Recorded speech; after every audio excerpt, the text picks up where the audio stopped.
to the Big Blue Crew Sports Network.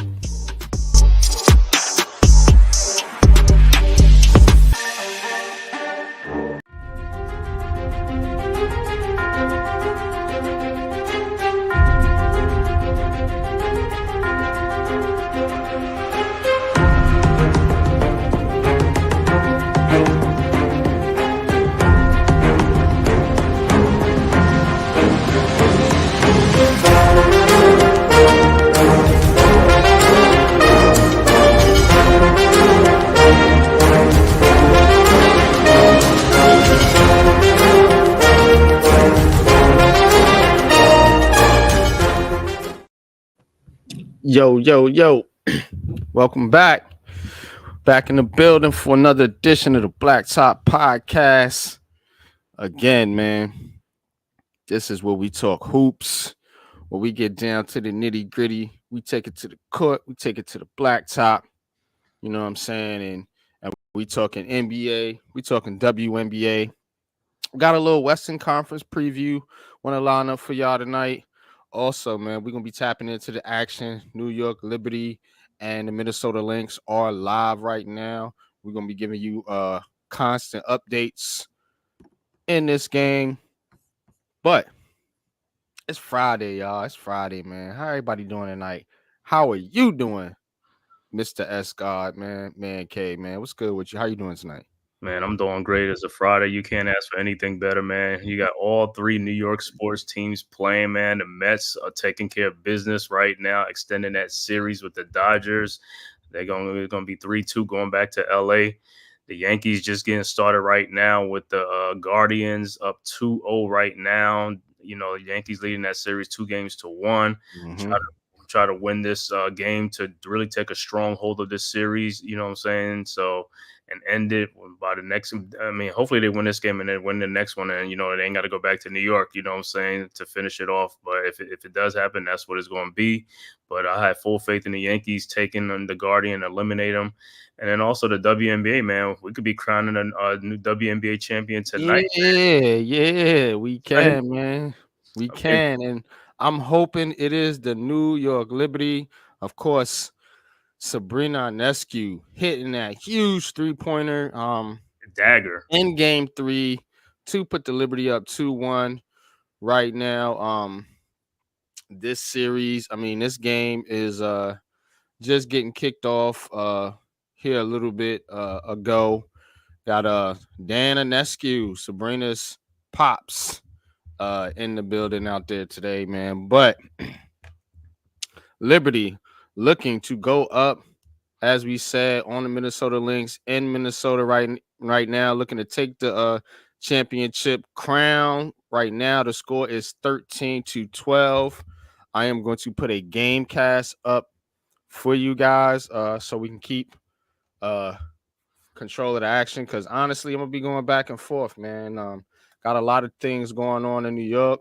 We got people debating. We got all kind of things going on, man. It's Friday night, bro. Friday. Yeah, it's turn up time, man. So let's see.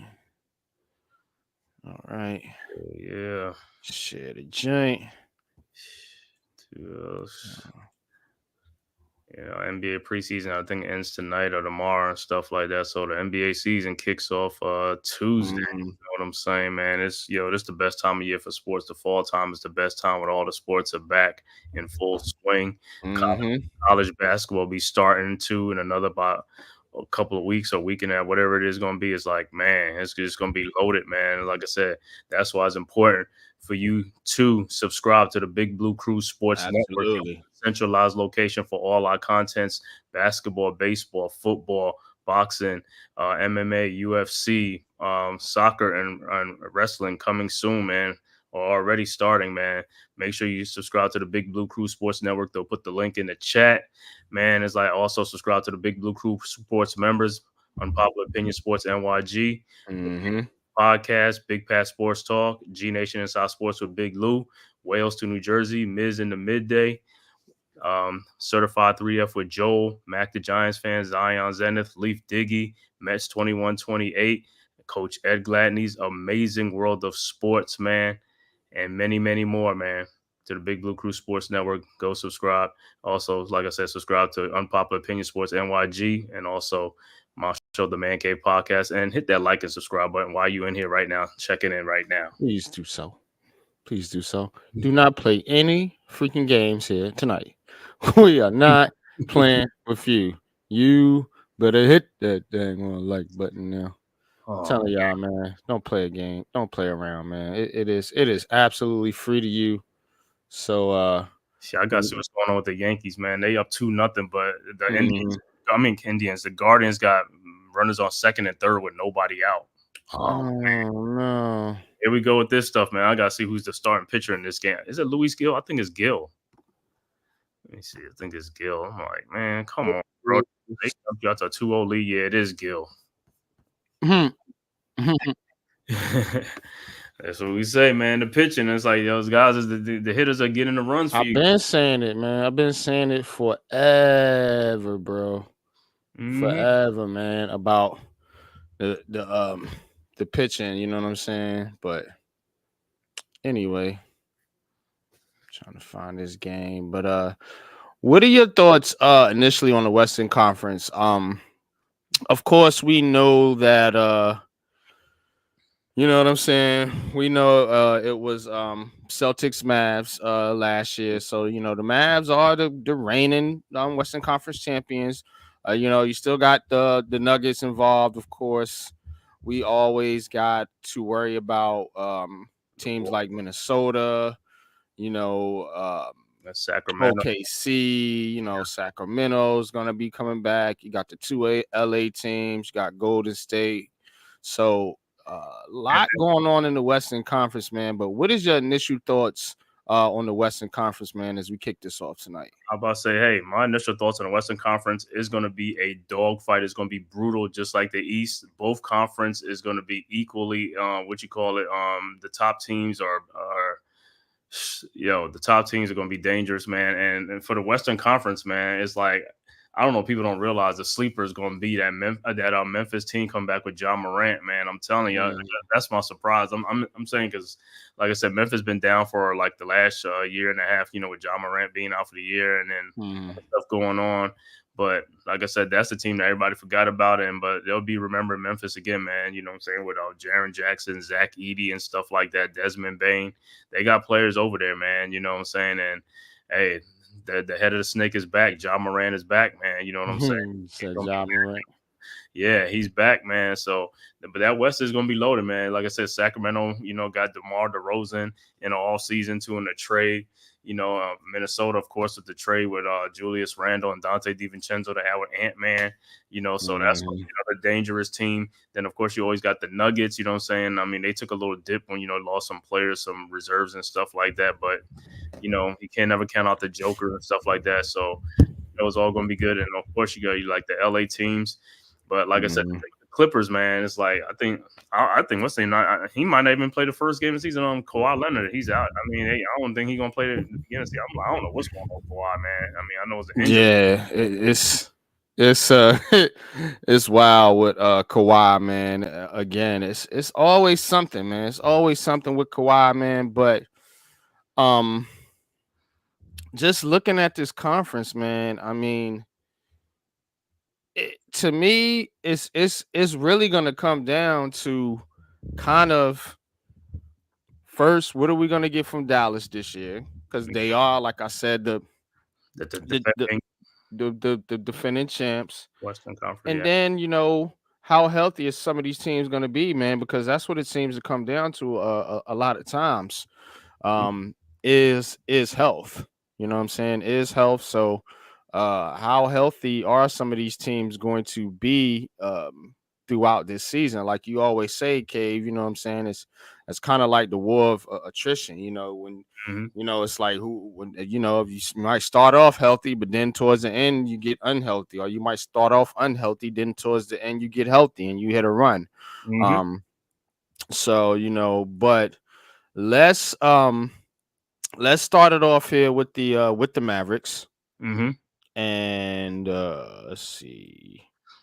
Salute to the chat, man. Mets 21-28. Mets. You happy right now? You know what I'm saying? Yeah, Mets 12-6. Okay. And then RC, my boy, RC Hawkeye, you know what I'm saying? Appreciate you tapping in. What's good, fellas? Appreciate you. Yeah, man. From out the West. Yeah, we're going to say who's going to come out that West, man, because, well, first we're going to go in order and stuff like that. So we're going to start off with the Mavericks, the returning Western Conference champions, Mavericks.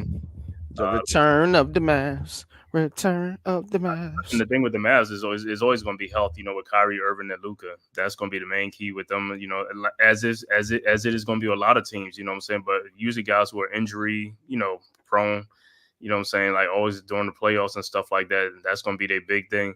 You know, Derek Lively, this is going to be his second year, so that's going to be good for them and stuff like that. They also added Klay Thompson, right? That was a big boost for them, you know what I'm saying? We'll see if that's going to pay dividends, you know what I'm saying? Klay, you know what I'm saying, didn't feel like he was appreciated in Golden State towards the end of his career. So we'll see if he got a lot of juice left in that tank.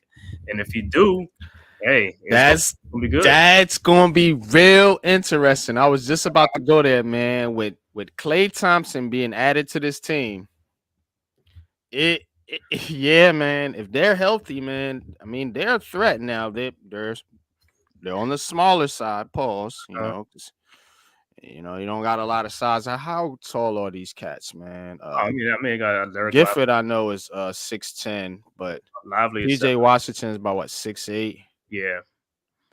PJ. Yeah, he's different than Lively because Lively is 7 foot and Lively. PJ is 6'7", so you got kind of a small team. Derek Lively, yeah, he does give you some size. 7'1". Yeah, shitty. You like Dick Witty. Your man Quentin Grimes over there too, man. So they got some depth. Q Grimes, okay. They got some depth. Yep, they got some depth over there, man. But what does this Mavs team really need to do, man, to get out the Western Conference here again, man? In your opinion? Well, first of all, it's like I didn't even see them get into the Western Conference Final because I think what's the name? I don't know what Minnesota was doing or something like that, but I thought Minnesota should have beat them and stuff like that. Denver was, saying OKC and all that stuff. But for the Mavs, like I said, with them is just to stay injury free during most parts of the season to their key players and stuff like that. Because Gafford is a good defensive center. I mean, powerful, whatever you want to call him. He's a shot blocker. He can rebound and stuff, so he'll help them out with that. Lively is also, how Lively is a shot blocker too and stuff like that. Long. So I think it's Luka health, man, because like I said, and Luka played hurt like the last, 30 games of the season and into the playoffs. So, you know what I'm saying? But they still got to the finals and all that stuff to play for a championship, even though like my boy RC Hawkeye in the chat said he was disappointed. He didn't want the Mavs back because they disappointed. In the finals against the Celtics. Like that was an easy one for the Celtics. You know what I'm saying? But yeah, I think it's just Luka and Kyrie staying healthy because if them two stay healthy, I think Dallas could go some ways, but it's gonna be tough, man, because you got OKC, Minnesota. It's a lot of teams. Denver is a lot of teams in there, man, that could take these guys down, man. But health is their key thing. But like I said, I expect them to be right there in the mix of it when it's finished, all said and done. Because like I said, adding Klay Thompson, we'll see how much juice he got left in the tank and stuff like that. He should be able to help them. Quentin Grimes is a 3-and-D guy, so if he can get stuff, because what I'm saying, he could shoot the threes and he can play some defense too. So, it gives Dallas some versatility and stuff like that. So, which is good for them and stuff like that. But yeah, I expect them to be like one of the top 4 teams, top 5. I'll say 5. I'll say top 5 teams. Top 5. Okay. Yeah. If the other guys are healthy, it all depends on the other team's health and stuff like that. But like I said, that's what it's going to come down to everybody though with health though. It could, you know what I'm saying? But yeah, that's what Dallas got to do. They have the point guard. They got Kyrie. Let me see who was their backup. What is it? Jaden Hardy. I think it's Jaden Hardy. Their bench. I'm looking at their bench. PJ Washington. Yeah, they got Lively coming off the bench, but Lively would probably be starting. I don't know how their lineup is going to be, but yeah, PJ Washington offers them a great, he's a starter or he's a backup. He offered them some great scoring. You know what I'm saying? He's a 3-point shooter too and stuff like that. He can get his shots and stuff like that. So yeah, man, good things from the Dallas Mavericks, man. But like I said, I expect them to be a top 5 team and stuff like that.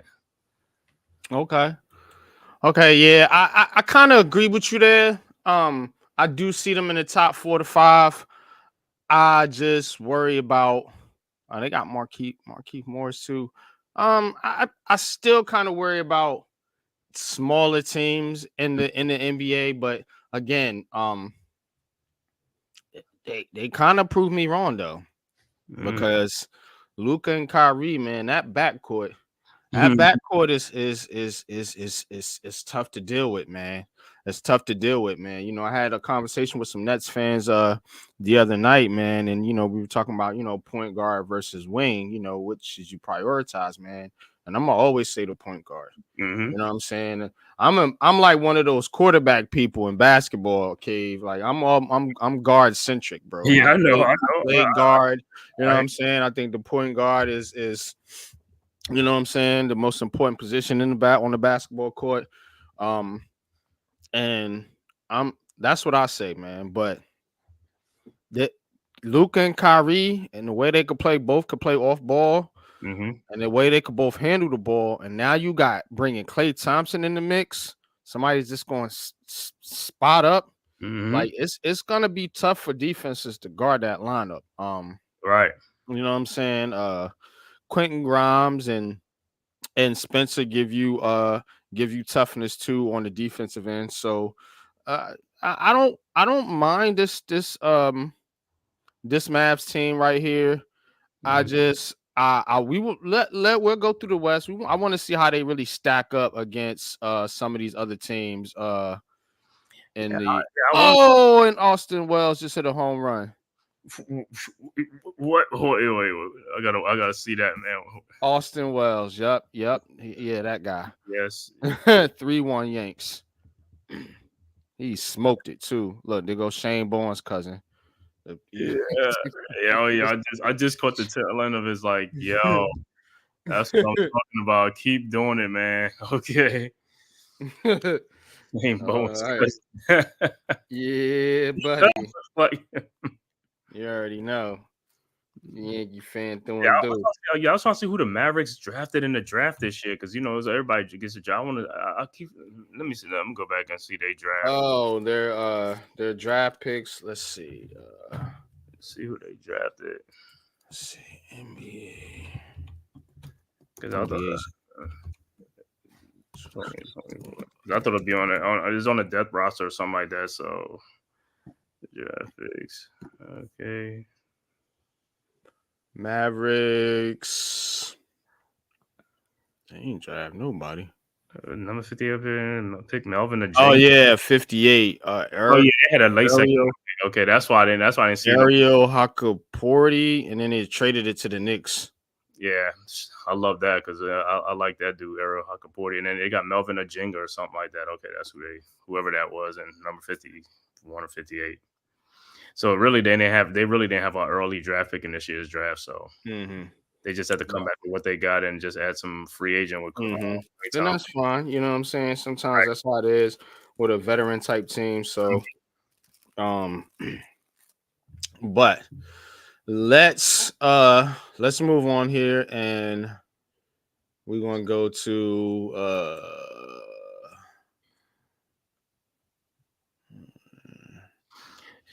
the Rockets. The Houston Rockets. So looking at their depth chart, got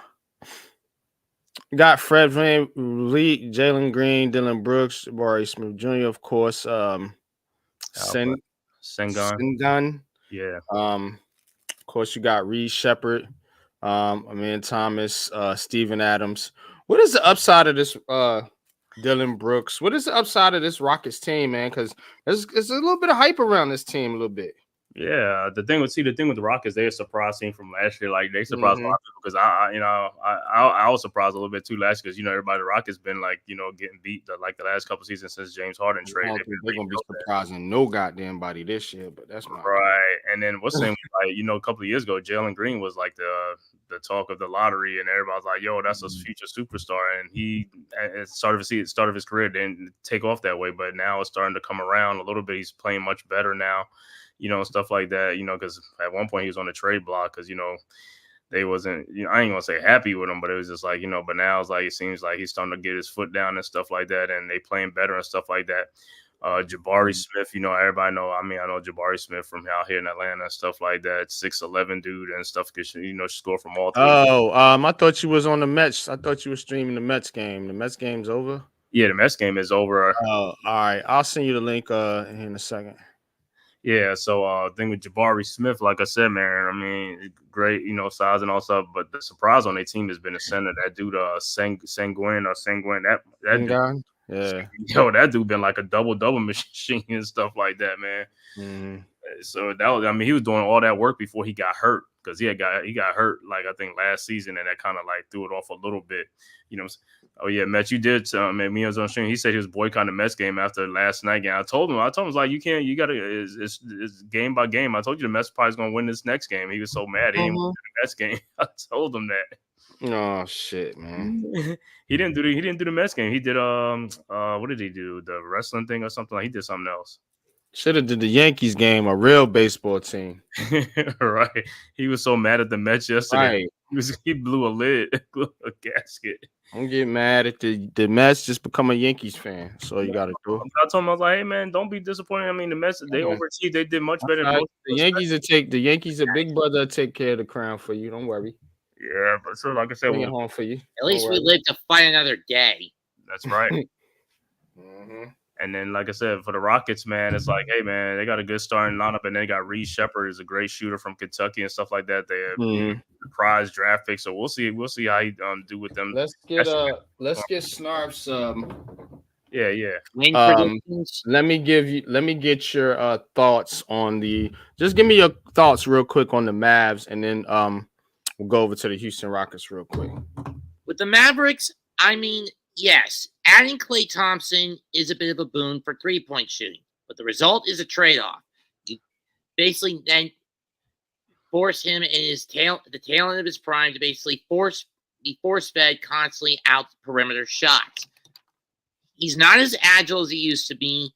He's not as accurate as he used to be. Will this pay off? I don't know. At best, I'm giving the Dallas Mavericks 57. At 82 wins. With the Rockets, this is a team that overachieved last year with a 500 record, or missing out on the wild card. Maybe they'll do better, but I still see like a Texas version of the Toronto Raptors anytime I look at them. I'm giving them 45 at best. They'll just make the wild card, but not by much. At best. Make the wild card? We are talking basketball, sir. Or the play-in. It's about to play in. At worst, they miss out on it. The Mavericks? Rockets. No, you could have Rockets. Okay. Yeah, I could see that, man. But I'm gonna tell you one thing. This what's the coach's name? Adum. How you pronounce his name, man? Shit. Oh, you talking about the Rocket coach? Ume. Okay. Yeah, he should have been the Nets coach, pretty much. Everything the Rockets got, the Nets should have. Literally, from the coach down to the damn players.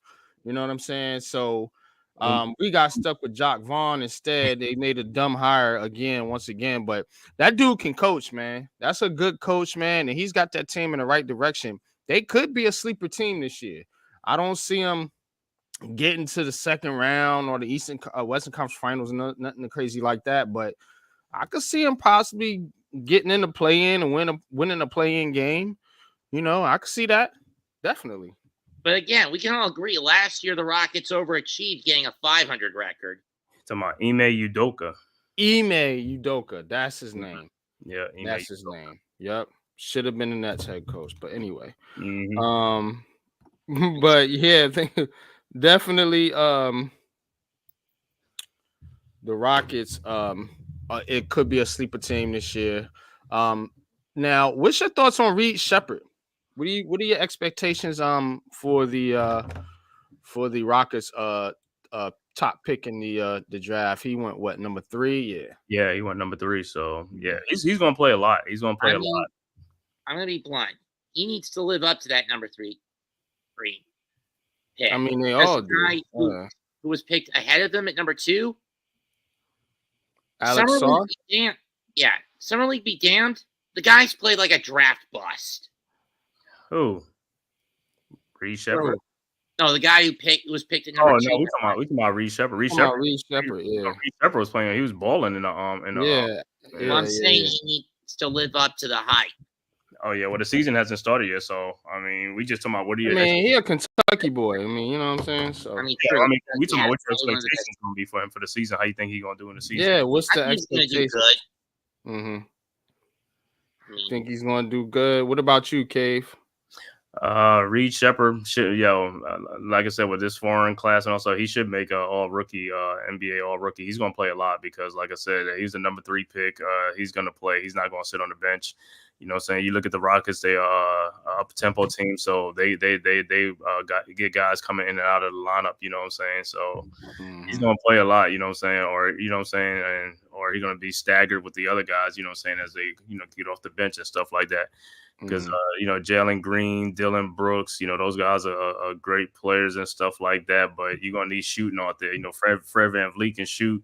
Jalen Green is a shooter. He's not a consistent shooter. That's what I'm saying. That's the thing with him. That's the only thing with his game. He's he's an athletic player, but he's not a consistent shooter. So streaky shooter, right? Streak shooter. That's all I'm looking for.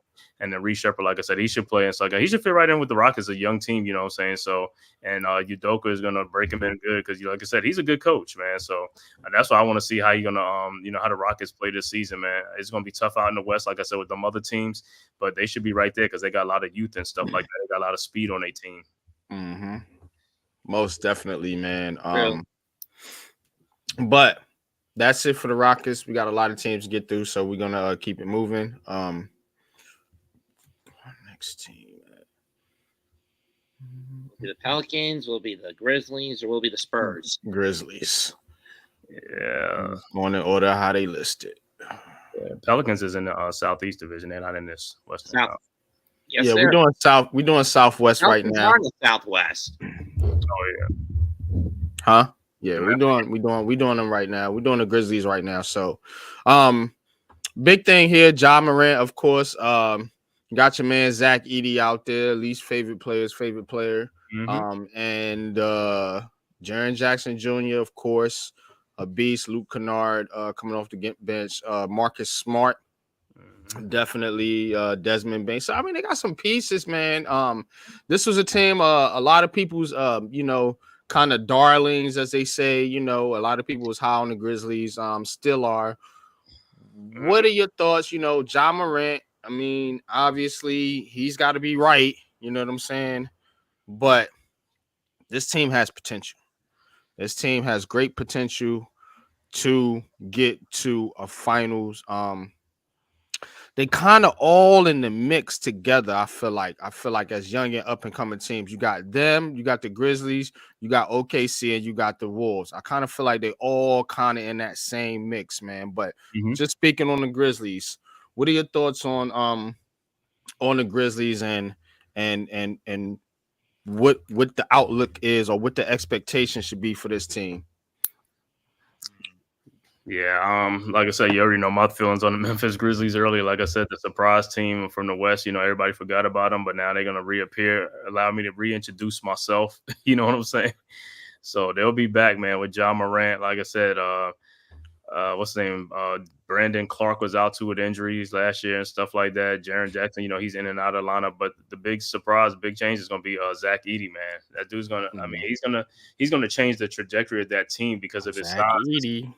His size, like I said, people say he's like slow. He's not slow. Trust me, he's not slow. You know what I'm saying? Like I said, you can watch Jonas Valanciunas and these other guys in the league run up and down the court, and they are impactful guys on. You know what I'm saying? So he's gonna create a problem because, like I said, he has offensive game. That's the one thing. His game is offensively, and he can play defense. So throwing in the post to him, they're gonna have to double team, and then they have to beat somebody else. They got shooters out there with Desmond Bain and stuff that could kick it out too and stuff like that. So I'm looking forward for this Memphis team, man, with Ja Morant. I feel like, hey, if they could stay healthy and get back to where they was like a couple of years ago, hey, I could see them being in the top 3. Well, I could. Okay. They are that good. They're gonna be that good. Top 3, okay. I could definitely see that. Now, one thing I will say before you go, Mets, is Ja Morant, bro. Can he keep it together? Ja Morant, can you keep it together, man? Because this team goes as you go. You know what I mean? This team goes as you go, man. But go ahead, Mets. Ja Morant may be the linchpin of this team, but it boils down to how he affects them both positively and negatively. If his confidence is rocked both by the allegations and the injuries from last year that he suffered, combined with with the attitude he showed the year before that, What allegations does he have? What was that incident? It was some incident in a club. I know he showed like some guns or some shit, but I don't think he got no. No, I think it was the one that was that something he had to fight with a kid or something. It was something. It was something like that. It was, but I think that's been what you call it. I think that's been settled and stuff like that. Mm-hmm. So, but even then, that sort of fiasco does rock a player's confidence in a negative sense. Yeah, we seen what it did to Deshaun Watson on another note. You know what I'm saying? Like, yeah, it does. It does affect the play. Tiger Woods, he went down the same way. That said, with those kind of negative effects, is it going to be as much of a hindrance to the Grizzlies as a whole as it would be to a motivational booster, i.e. something that will cause an adrenaline spike for Morant to do better, is up in the air. I think I will say this, Mets, though. I think basketball is a little different. I think basketball is so dependent on skill set that, like, with football, you might have teammates, you know, they're being your teammates, but they might not be really feeling you. Like, I think basketball is it's more of an individualized sport, in a sense of, you know, one player can affect the game so much more drastically than in any other team sport. So I'm thinking about it like that, and I'm thinking about Ja Morant, and can he, you know what I'm saying, rise above all that, man? But I think he can, because a lot of times you see that in basketball.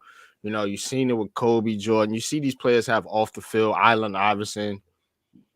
Most of the time, unless they're injured, they still go out there and do their thing.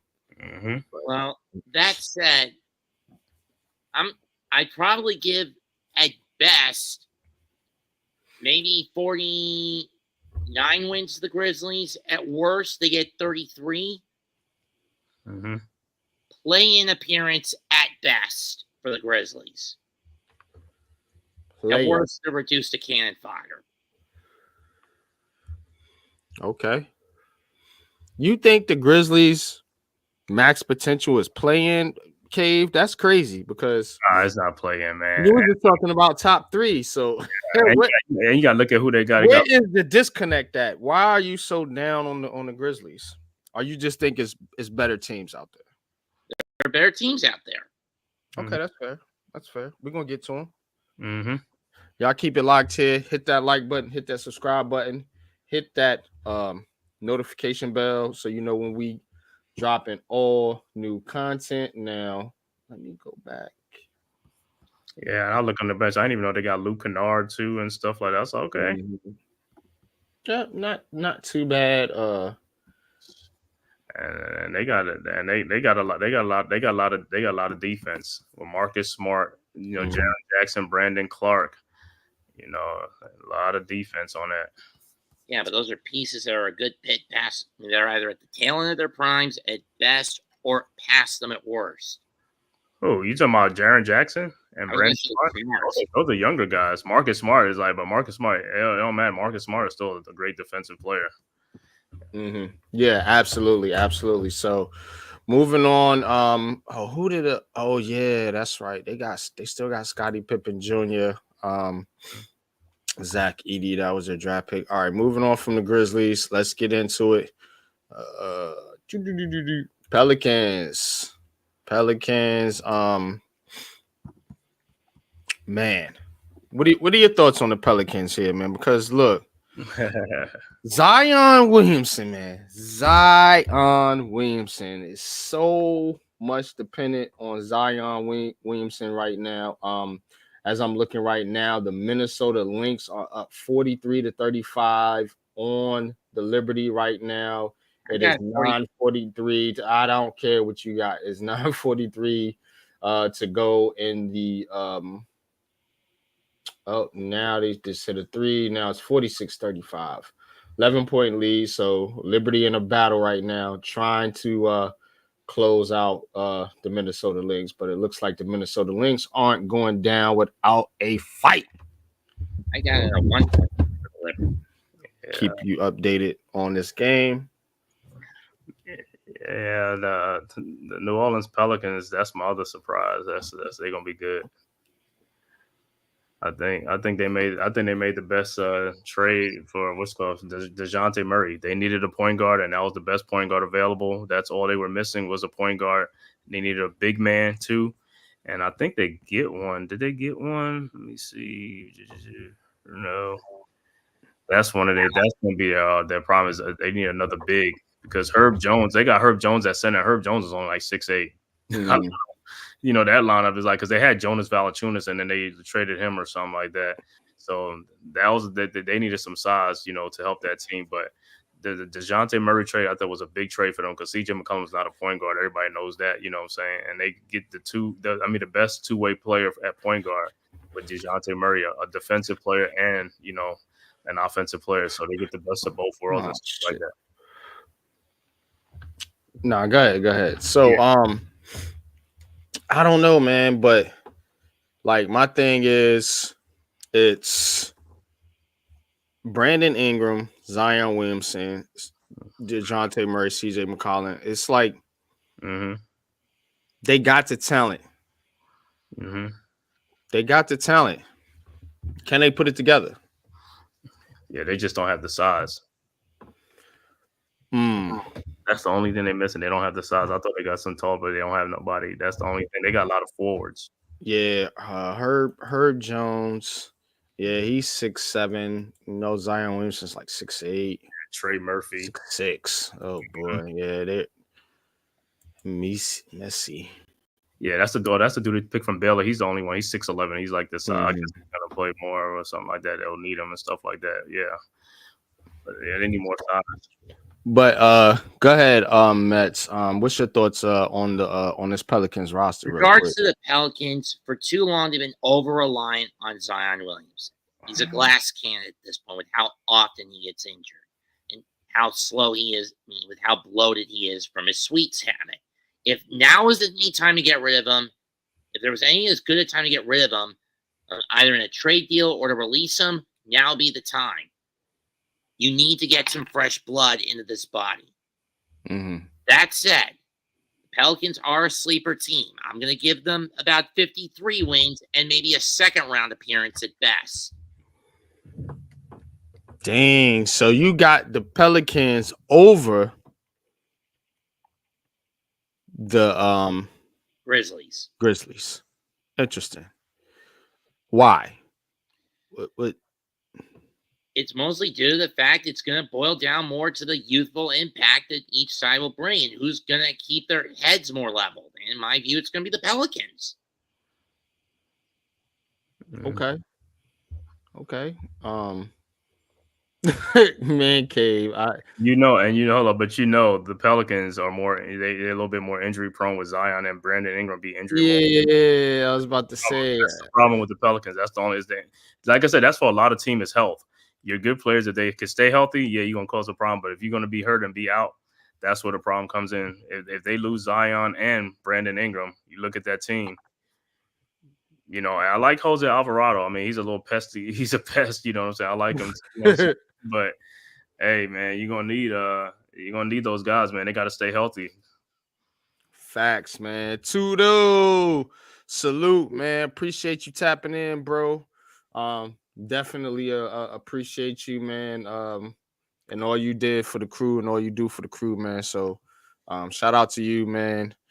Most definitely. But yeah, man, we're gonna talk some basketball here for a little bit. And then maybe later on we'll dive into to some football later on Big Pat's channel if he's up to getting that stream together, man.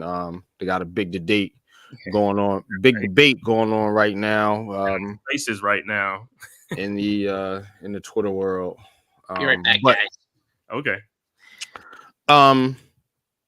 Yeah, man. So again, this joint is depending on Zion Williamson. Like I said, I don't know, man. I don't trust this team. I don't trust Ingram, like you said, and Zion Williamson. I don't trust this team to be what they're supposed to be. Man, I'll tell you one thing, man. I know the Grizzlies got Zach Edey, but if Zach Edey went to the Pelicans, man, that really would have put him in that really would have helped them out the size, man. But they just up to get Zach Edey, man. Yeah, because they lost Valanciunas. Yep. That's the problem. Yeah. That is the problem with the Pelicans right now, man. But we're gonna keep it moving. So Spurs, man. This is the last Southwest team we're gonna cover right here.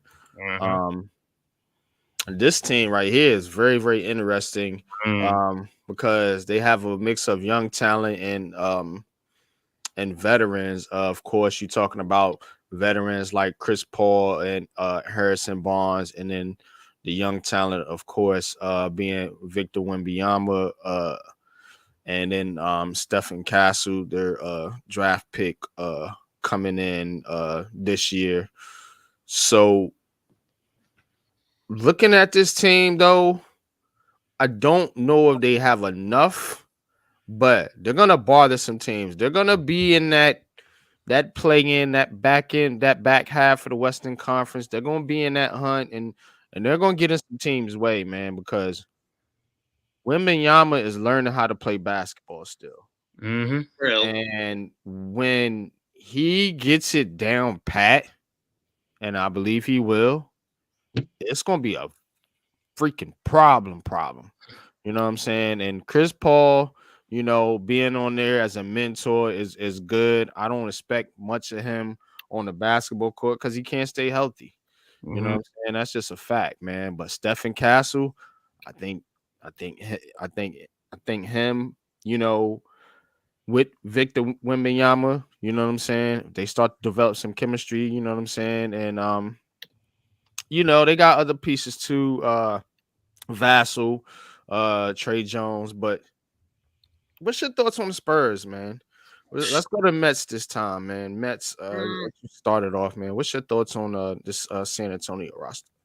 This is a team this year that kind of is heads or tails. On the one hand, yeah, they now have veteran leadership by bringing Barnes and CP3, bringing to help develop players like Wembanyama. But on the other hand, said veterans are also known to get these veterans in question are known to get bit by the injury bug on a rather frequent basis. CP3 more so than Barnes. Compounding the issue further, Popovich is basically on his last legs as a coach when you think about it.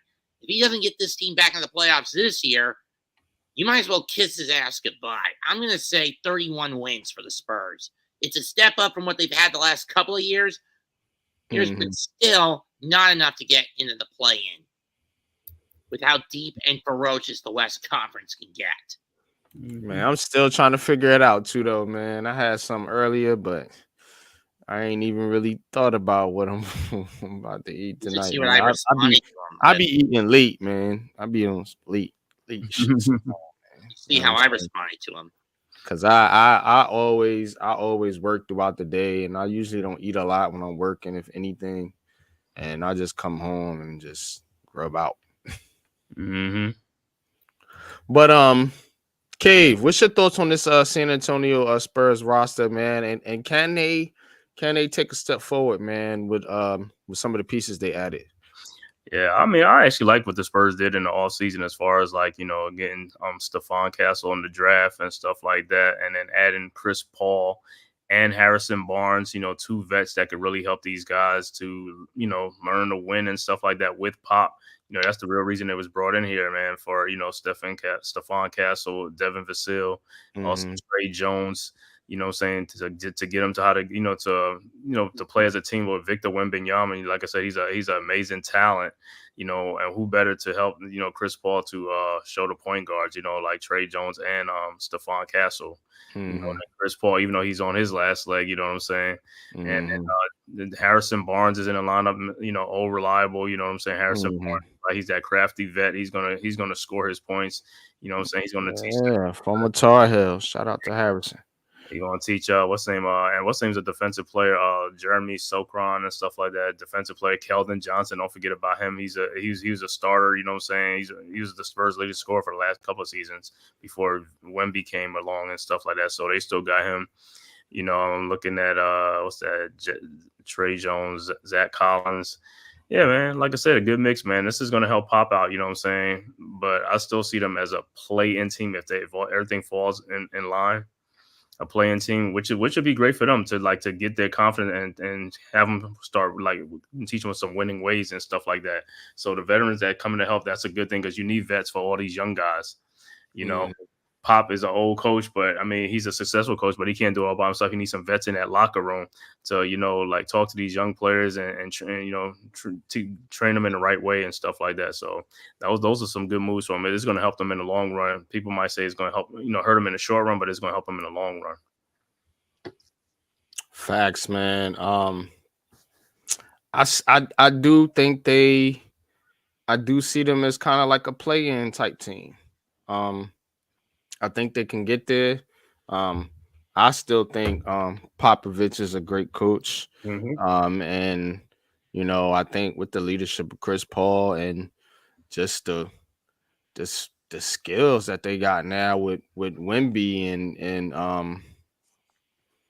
and Castle, you know what I'm saying? So I definitely think that this team can be in, you know what I'm saying, kind of that play-in type situation. Will they make the play-in? I don't know, but I think they'll challenge for it. You know what I'm saying? I think that's kind of their ceiling, so to speak. And then of course, they can go through some injuries and some growing pains or whatever, and not be good, man. But I think a coach like Popovich, will keep this team competitive. With the roster that they got and the upgrades that they got, man. So definitely see some positive things in the future for the San Antonio Spurs. But yeah, I think they could be the Rockets from last year. They could surprise some people depending on what happens. Most definitely, man. I definitely think they could be like that. So a sleeper team for Man Cave. Yeah, they could be a sleeper team, man. Like I said, that playing and stuff like that. I don't expect them to go too far, but like I said, they got some players. Like I said, the vets is going to help them and stuff like that. Give them some. If they can get in the playoffs, that's great experience for them, man. The more you get in the playoffs, the better, because now they see the playoff intensity, and because you raise your level up in the playoffs, and that helps them, say for the following season. All right, man. So much action going on. I know I'm like talking a little slow, but I'm just watching the Yanks. I'm watching the I'm watching Yankees, the Liberty. A lot of action going on in the sports world tonight in particular. So, but we're gonna keep it moving, man. So let's go over to the Pacific Division. And we're going to start with the Golden State Warriors. The Golden State Warriors. Oh, man. Look at this team here. So, got Curry. Still got Wiggins. Still got Draymond Green. No Klay Thompson. Mm-hmm. That is the big thing right there. No Klay Thompson. What? Oh boy, it's 3-2 now. All right. What is this Golden State team? Expectation. What are they doing, man? Like, what are they doing? Are they rebuilding on the low, or or do they really think this roster can compete? Because it's, I don't know, bro. Yeah, I don't even want to say it, man. I don't want to say it, but I think they're gonna miss the playoffs. I think they're gonna miss the playoffs, man. It ain't looking good. I mean, I mean, Jonathan Kuminga, yeah, they what you call it, a young plays. He's good. Looking at Ross Carl Anderson, Gary Payton II, Buddy Hield, DeAnthony Melton. who the hell is this guy? Who? Bo. Brandon Podziemski. He played on there last year. He was on their team last year from Santa Clara and stuff like that. He's a guard or something like that. But yeah, not too much. Like I said, he was like off the bench with Jonathan Kuminga and those other guys when he was coming in for the whistle. But yeah, like I said, Golden State, like I said, they're on that last leg. You know what I'm saying? This is their swan song or something like that, man. I don't expect too much from Golden State this year. They could surprise me, but like I said, best if they do get in to be a play, and they ain't gonna be like one of the top 4 teams. They're not one of the top 4 teams in the West. Not even one of the top 6 teams in the West to me. Yeah, man. Salute Neymar. Mosley, what's good with y'all, man? Appreciate y'all tapping in, man. What's good, Neymar, what's good? Let's hope so. Golden State Warriors, go ahead. Anyway, with the Warriors, this is a team that is in desperate need of a rebuild. I mean, the era from about a decade ago is long gone. They've only won the title one other time since winning 3 out of 4 against Cleveland and the 5 pop-ups in terms of pop-ups. At this rate, this is a team going downhill. Steve Kerr is getting more and more scrutiny as he goes along. And when you think about it, this is the last out of all the teams in the in the city of Oakland / the Oakland, San Francisco area. This is the sole surviving team. Every other team has gone to Vegas or is about to go to Vegas once the Athletics finish up 3 years in Sacramento, but the point still applies. And then you have the Golden State Valkyries for the WNBA coming in within a year or two. In my view, the Warriors need to prove they deserve to be the last team in the Oakland area. As far as I'm concerned, they're not going to hold up much. I'm going to give them about 35 wins. Okay. Because the pressure is on them and they're going to crack like eggs. Mm-hmm. Cave, man. 35 wins for the Warriors. The great Golden State Warriors, man. You know what I'm saying? Look, I'm going to tell you something about this Warriors team. They do have champions on this squad. Curry, Draymond Green, they still got Steve Kerr. Mm-hmm. But the biggest problem I got with the team is I think a lot of people underestimating what Klay Thompson brought to this team. And I think that in itself is going to hurt the Warriors, not only their mystique, but their chemistry and being able to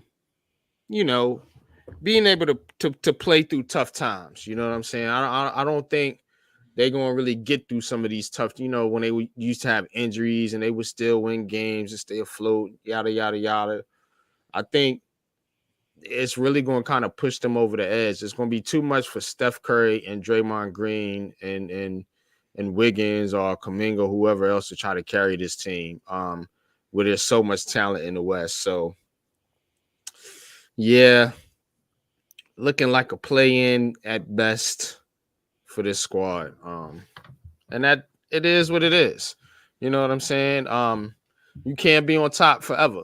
So, you know what I'm saying? We seen the Patriots run come to an end, and then this team's about done too. So, and that is that. Clippers. Man. Talking about a team with an identity crisis. This guy. Oh man, and him, so they make the trade to the Sixers, Paul George or whatever. I mean, I don't know what these dudes doing over here, man. Somebody help me out. What are they doing, bro? Man, what are they doing? I'm saying right now, I don't even think, like I said, Kawhi looked like he's not even gonna play in the first. He never plays. That's what I'm saying, but he was on the Olympic team. They had to kick him off the team because of injury. Yeah, It's like, but he's hurt all the looking, time. looking at this team, I'm just looking at some point where James Harden going to try to force his way out of there, but he's at the end of his ropes too. So it should be. You see how this O is right here for out? They should have just attached it to his name, Kawhi Leonardo. Yeah, Leonardo. Kawhi Leonardo. Oh, yeah, it's not looking good. He's always out. It's not looking good for the Clippers either, man. I like I said, I don't even see it having a successful season this year, man, because Kawhi going to be on load management. He's going to be in and out of the lineup, and he's their best player. And these other guys that they got on there, James Harden is at the end of his career. Norman Powell. Man, he right. You know what I'm saying? No threat, no real threat out here, man. So they're another day. If they even get in, they're another playing team. But that's about it. That's all I could give them, man. Like they are playing to the top of the lottery. That's what they're gonna be playing in. Yeah.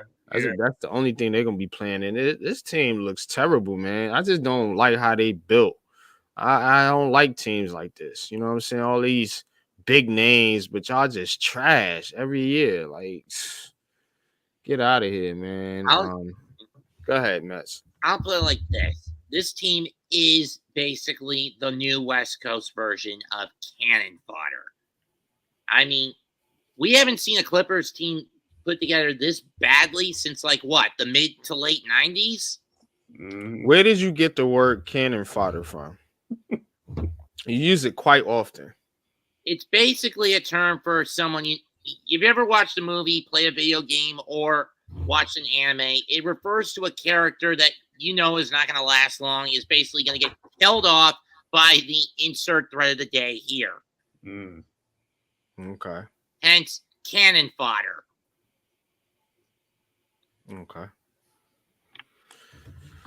Anyway, all right.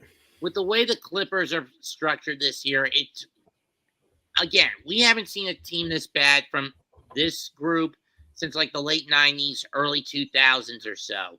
It wasn't until around the mid to late 2000s where they started to pick it up and then started really getting their own last decade.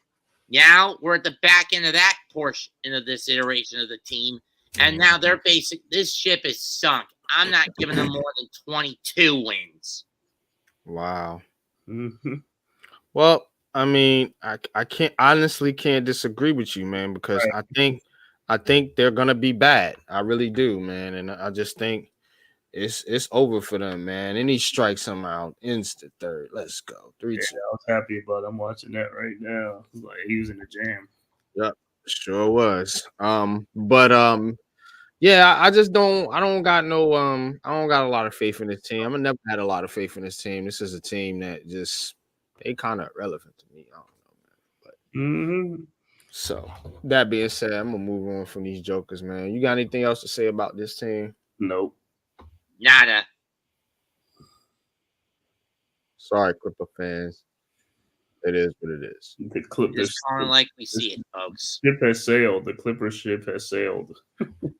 It's been hit. Speaking of ships that have sailed, let's talk about the Los Angeles Lakers. Good segue. First? Give me a second. So, let me set the stage. So, you got Bron. Now you got Bronny. You know what I'm saying? And of course, you're bringing back D'Lo. You know, Anthony Davis. You know what I'm saying? Because he's always hurt. You know, much like I'm surprised he don't got the O, but don't worry, it'll appear very soon. You know, Austin Reeves, nice story. I think he's okay, but he's not scaring anybody.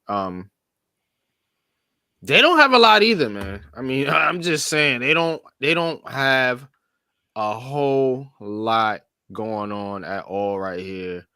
Don't got a lot of faith in this LeBron and Bronny pair. I think it's just all publicity. You know what I'm saying? Anthony Davis is always hurt. D'Angelo Russell is nice, but he's inconsistent. And I don't know, man.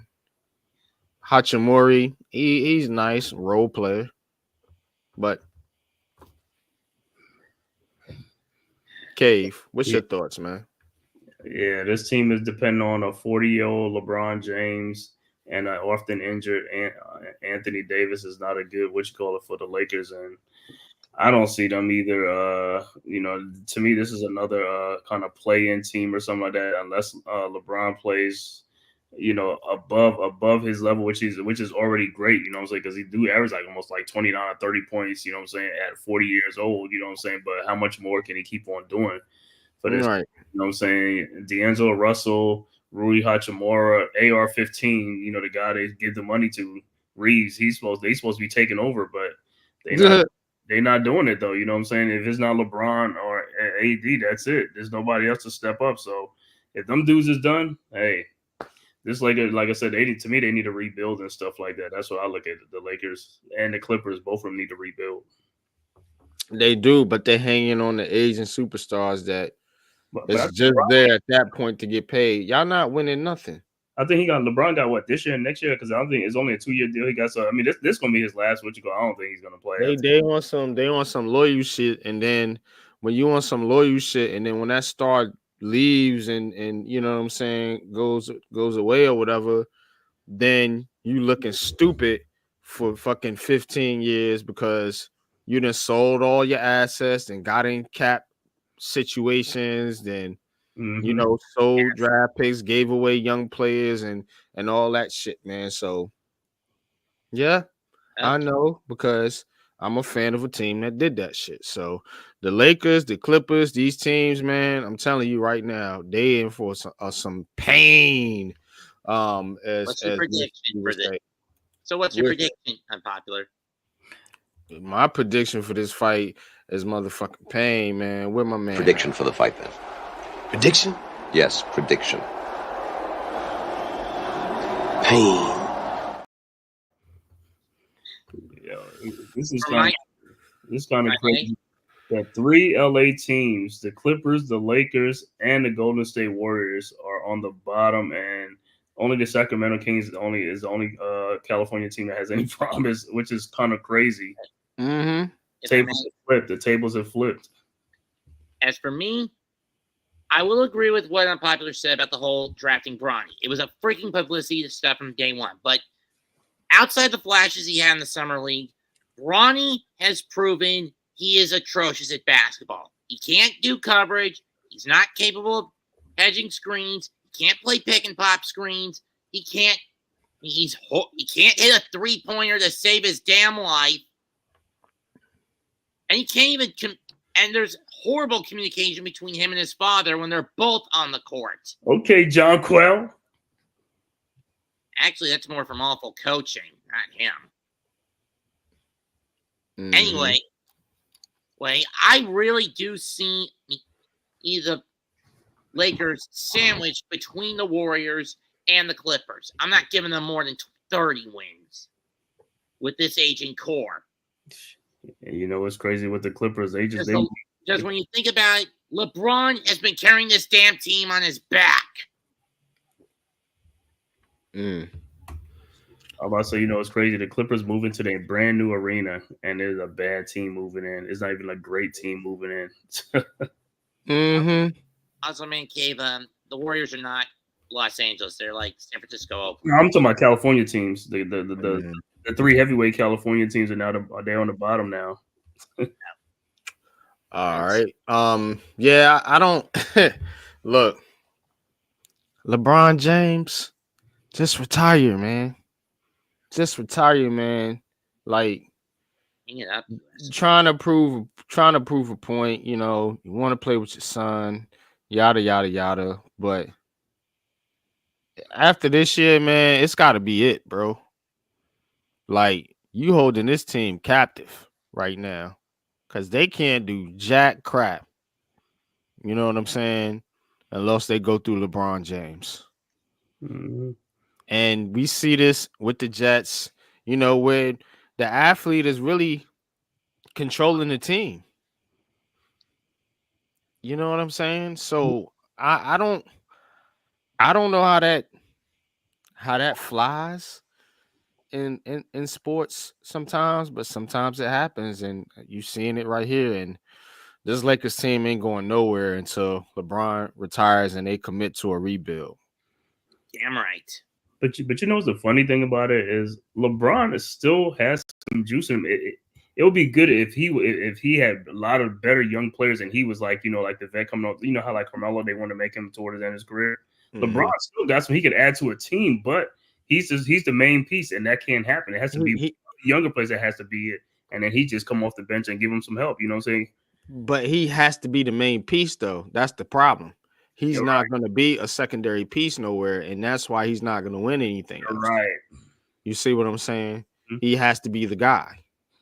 So, you know, if he went to the Timberwolves or something and been a secondary piece to Anthony Edwards or something like that, or you know, Wouldn't take kindly to it. went to whoever, you know what I'm saying? It would be, you know, he wouldn't want to do that. You know what I'm saying? He would be, you know, upset and be wanting to kind of control the team. And it's just, that's what I'm saying, man. He's not going to win anything else, especially not in LA, and he's not going to want to go to another team. So, and now he's just there to coach his son. And it's like, how is that fair to the Lakers?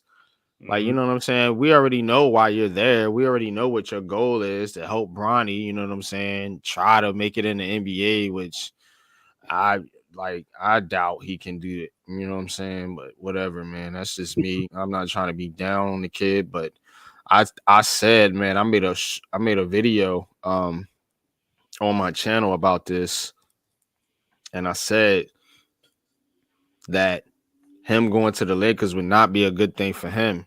And how would he feel about that? Like deep down inside, how does he feel? Does he feel like this is the best thing for him to go play with his dad and to be under that spotlight and to be criticized and analyzed and all this, or to, you know what I'm saying, get it from the rough, like most players do. You know what I'm saying? You know, if you gotta go to the G League or whatever, yada yada yada.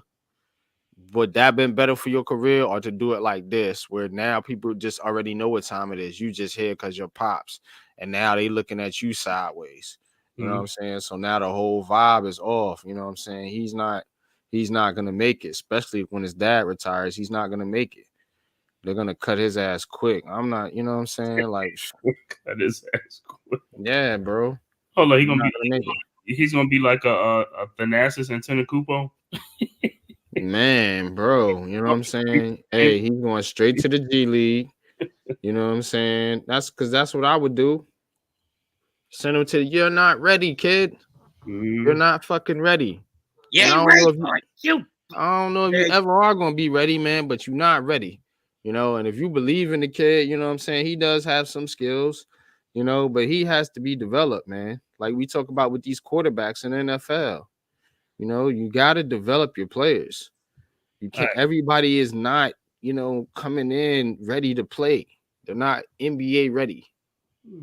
So, I don't know about Bronny James, man, but I just think this is just a bad situation, man. Just to put a bow on that, man. But let's move forward.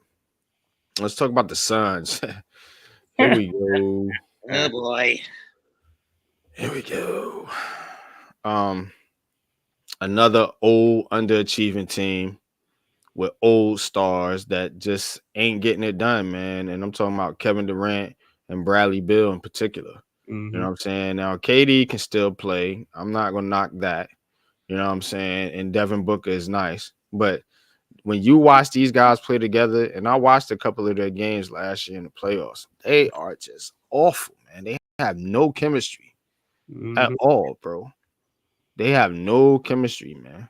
So this is a team right here that if they're on and they're cooking, they can be dangerous, but I don't see them ever clicking. I just think this is a bad pairing. You know what I'm saying? Of talent. Like sometimes you can't just take, all these sweets. Man, I like sweets, so I'm taking all these sweets. You know what I'm saying? Or all these spices, all these flavors or whatever, and just throw them together. But they don't really mix. You know what I'm saying? But they're strong flavors, and you like them, but they don't mix. That's the Phoenix Suns, man. That's a lot of these teams. So again, I think they down right there at the bottom, maybe 6, 7 seed, something like that, and they're gonna get bumped out again, man. They're just, and I mean, to be honest, one of these dudes might be on the move, if not a couple of them. I'm just gonna be honest because I don't think it's gonna go the way they think it's gonna go. But go ahead. You got the Mets. In my view, the Suns are basically in a similar boat to the Warriors, and Clippers and Lakers. They're all at one point or another having these past their primes or tail end of their prime egomaniacs. In the Suns' case, it's KD, who they never seem to get over that hump. I mean, yes, he's got players like Devin Booker, Yusuf Nurkic, and Monte Morris to back him up. But when you're basically such a nutcase, hell-bent on capturing glory again and again with a new team, it's going to come back to bite you in the ass sooner or later. I mean, out of the teams we've looked at so far, I will give a playoff nod to the Suns, but they're not getting beyond the first round. 45 wins. Hey, man, I agree with you, man. The one thing, they said the sun rises in the east and it sets in the west. I think that sun is set, man. Like they got some talent, but the problem is the pairing that they had, the three that they got, it don't go together because first you got KD, Booker, and Beal. Booker and Beal plays the same position. They're both shooting guards. Beal constantly gets injured. Right, but like I said, they're two shooting guards. You didn't need Beal though. You already had Booker. So Durant was okay. You could have added a big man or something like that. If that's what you wanted to do. I mean, the only one good move that I did like that they did make was Tyus Jones, because Tyus Jones is a point guard that can. Yeah. How can I say it? Run a team. He could run a team. So that's good because Booker is not a point guard and Beal is not a point guard. So that's why the pairing didn't work last year, because they really didn't have a true point guard on that team. But like I said, they do get into the playoffs. Like I said, you know how it is, pressure bust pipes, and I don't think them guys going to deliver again, man. So I do see them like a number 6 seed or something like that. But because of the talent, but like you said, if it goes left real quick, yeah, they could be doing a fire sale with some of them guys, because they was already talking about Beal being on the move and stuff like that. It doesn't work because he's in the starting line, or not unless he comes off the bench. You know what I'm saying? Because it's just too much. They don't know their roles in there. You know what I'm saying? You're right. Exactly. 61 all, man. Liberty links right now. Where I got it at third quarter. Yep, third quarter. 61 Liberty. Yep. Yeah, they just scored. I'm watching the game right now. So it was 59 seconds left to go in the third quarter. So but yeah, man, I don't believe in this Phoenix team, man. I don't think and don't they have a new coach? Yeah, they do. I think they got, who is it, Budenholzer? Mike Budenholzer? I think so. Yeah, let me see. I think they got a new coach, because they fired that one. They didn't fire Vogel after 1 year or something like that. That's ridiculous, but understandable. Yeah, I think it is Budenholzer. Yeah, Mike Budenholzer. Yeah, so yeah, they got to have a new coach again. So yeah. Yep. Trash. Anyway. I'm just saying, man. Like Bubba, you get what you get, man. Moving on to the Kings. This team right here is very interesting. It's it's one of those picks, a lot of people like to pick, man. My good friend, man, that passed away, Jeffy T. He was on this team a long time ago, man. He was like, watch out for the Kings, man. They're a good team, man. NYG. I was like, okay. But he's right, man. This is a good team. It's a sneaky good team. Slept on out there in the West, man. But I'm telling you, you go out there to try to play in Sacramento, man. It's rough, man. The Kings arena has been a tough place to play for a long time. I remember back in the 90s it was. So the Kings are the Arian Fox. Come on now. You know what I'm saying? One of the better point guards in the league. They got DeRozan now. Sabonis, a solid big man. Still got Monk there. So, I mean, and who did they draft? Devin Carter. They drafted Devin Carter from, where is he? Providence. Oh, okay. They probably drafted him. Was that the second round or something, or late first round? Because I don't. First round. Oh, it's probably like in the late, because they drafted a number 13. Oh, okay. Providence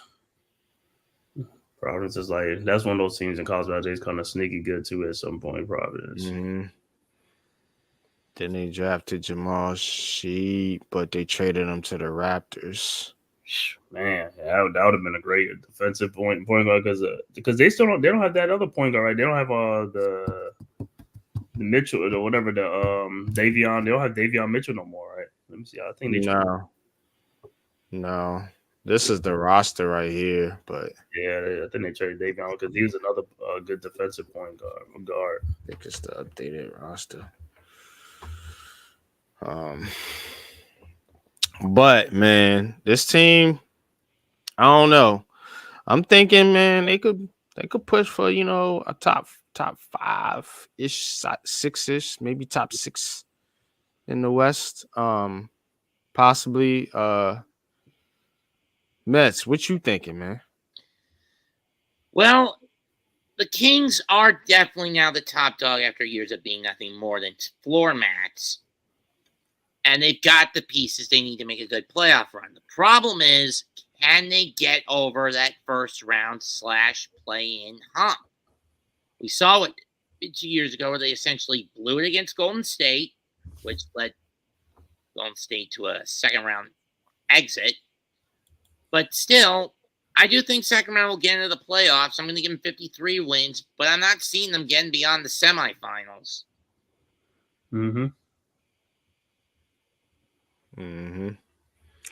Definitely, man. Cave, man. Do you think this Sacramento team can get to an NBA Finals?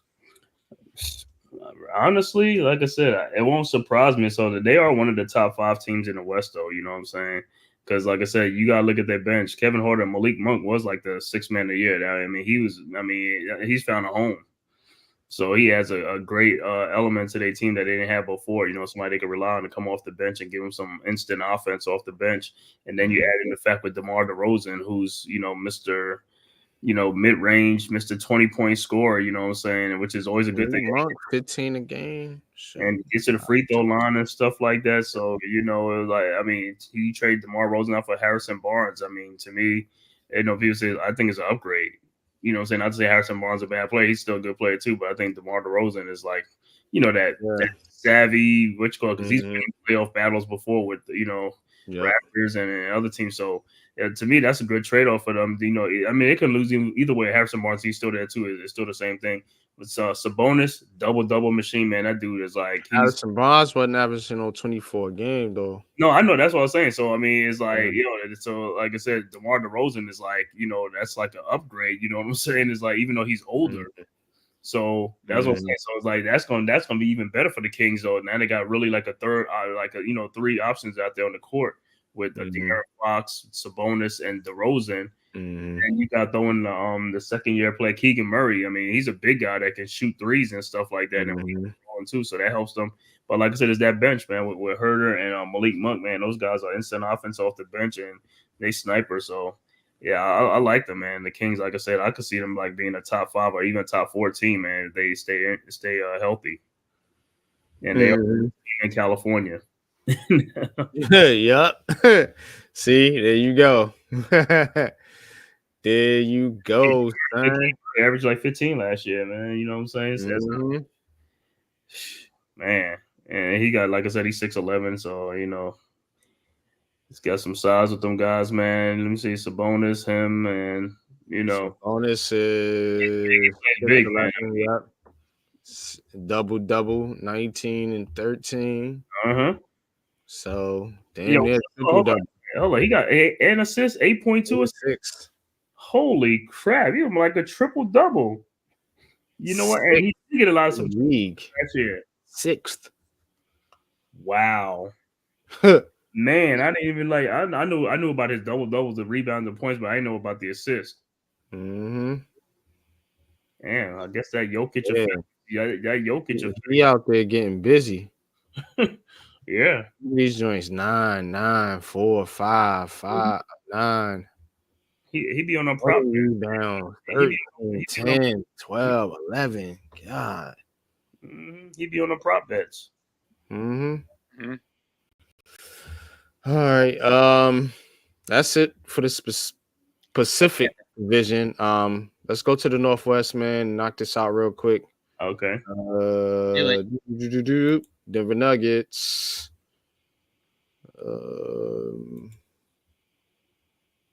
So everybody's pretty familiar with this team. The notable addition, Mr. Russell Westbrook. Mr. Russell Westbrook. Can the Nuggets get back to where they were before? I mean, that's kind of the question with this team, man. Can they get back to that championship? The NBA Finals, of course, winning the championship a few years ago. Can they get back there? In my view, I don't know. The big question mark is Russell Westbrook. When he was in LA, he turned himself into a bit of a ball hog under the system. When he started, he was actually one of the most selfless players, throwing dime after dime after dime, whether it was in OKC or in Houston.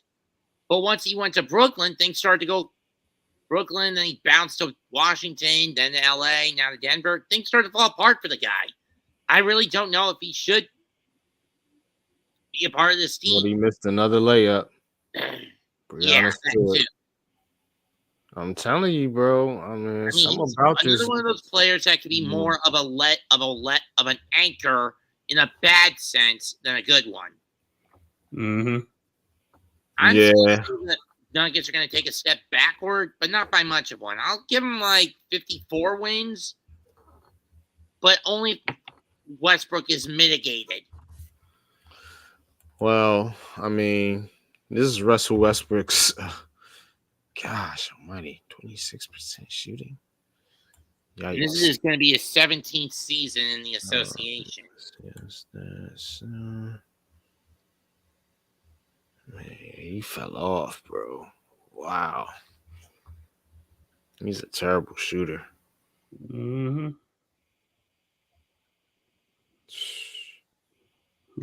but I mean, shit, he played a lot of years, man. Yeah, I mean, look, man. One thing he's gonna give you is toughness. So I will say that about Westbrook. I know a lot of people don't like him, but he's a tough player.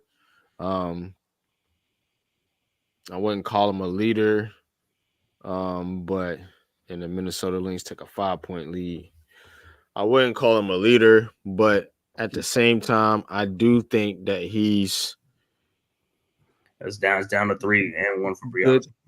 I think he's good for a veteran team because Mhm. he doesn't have to play a big role. You know what I'm saying? So I think he'll be all right, man. Um, on this team, not too worried about him. Mhm. But yeah, hold on for a second. I'll be right back. Yeah.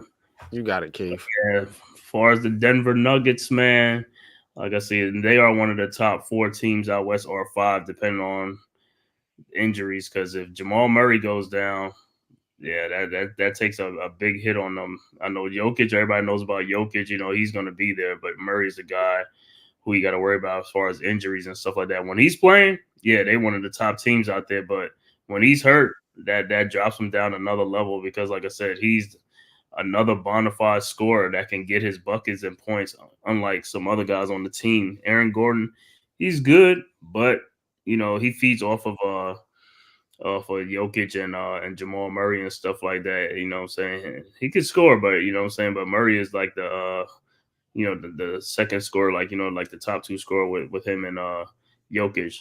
So Denver's there's going to depend on health too. If they're healthy and they can stay healthy, they will be there at the end and stuff like that. But if Murray gets hurt, yeah, I could see them like making it to the playoffs, but be probably an early exit. So one of the top, like I said, top 4, top 5 team and stuff like that, man. Yeah, I'm looking at their roster. Let me see who's on there. Nuggets. Let's see the depth. Jamal Murray, Russell Westbrook, Hunter Tyson, Peyton Watson, Dario Saric. Man, they have no bench. Christian Braun, Michael Porter Jr., Aaron Gordon. Yeah, they got no bench. That's gonna be their Achilles heel. They have no bench. So they only gonna rely on Jokic, Murray, and Michael Porter Jr. And he's another one who stays hurt sometimes too, Michael Porter Jr. So he has to have a big season. Michael Porter Jr., if he has a very, very big season, that could go a long ways for the Nuggets. But if Michael Porter is average or is missing in action, then it's going to be very tough for them.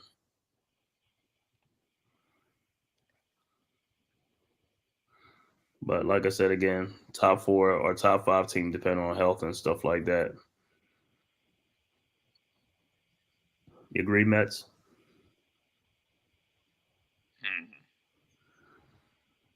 And the Joker, but did the Joker win the MVP last year or MB? I think was it MB? It was the year before. Yeah, it was the year before. But he's always in a conversation for MVP. The Joker.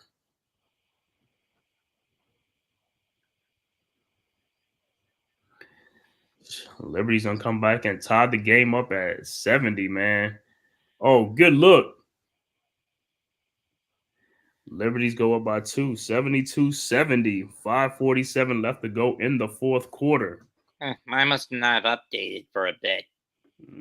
Taj, what's good, bro? Salute. Salute, Taj. So who's next to look at? I have to see when the polls. Yeah, I'm sorry. Yeah, the Yankees still up 3-2, bottom of the 5th, and Yep. Liberty's up 2 points now, 72-70. 72-70. Yep. Timeout. Just got that update. All right, cool, man. We still rocking and rolling. So no, I was just looking at Westbrook's career here, man. But we can move on from Denver. Minnesota. Another hot team, man. Look, man. Julius Randle.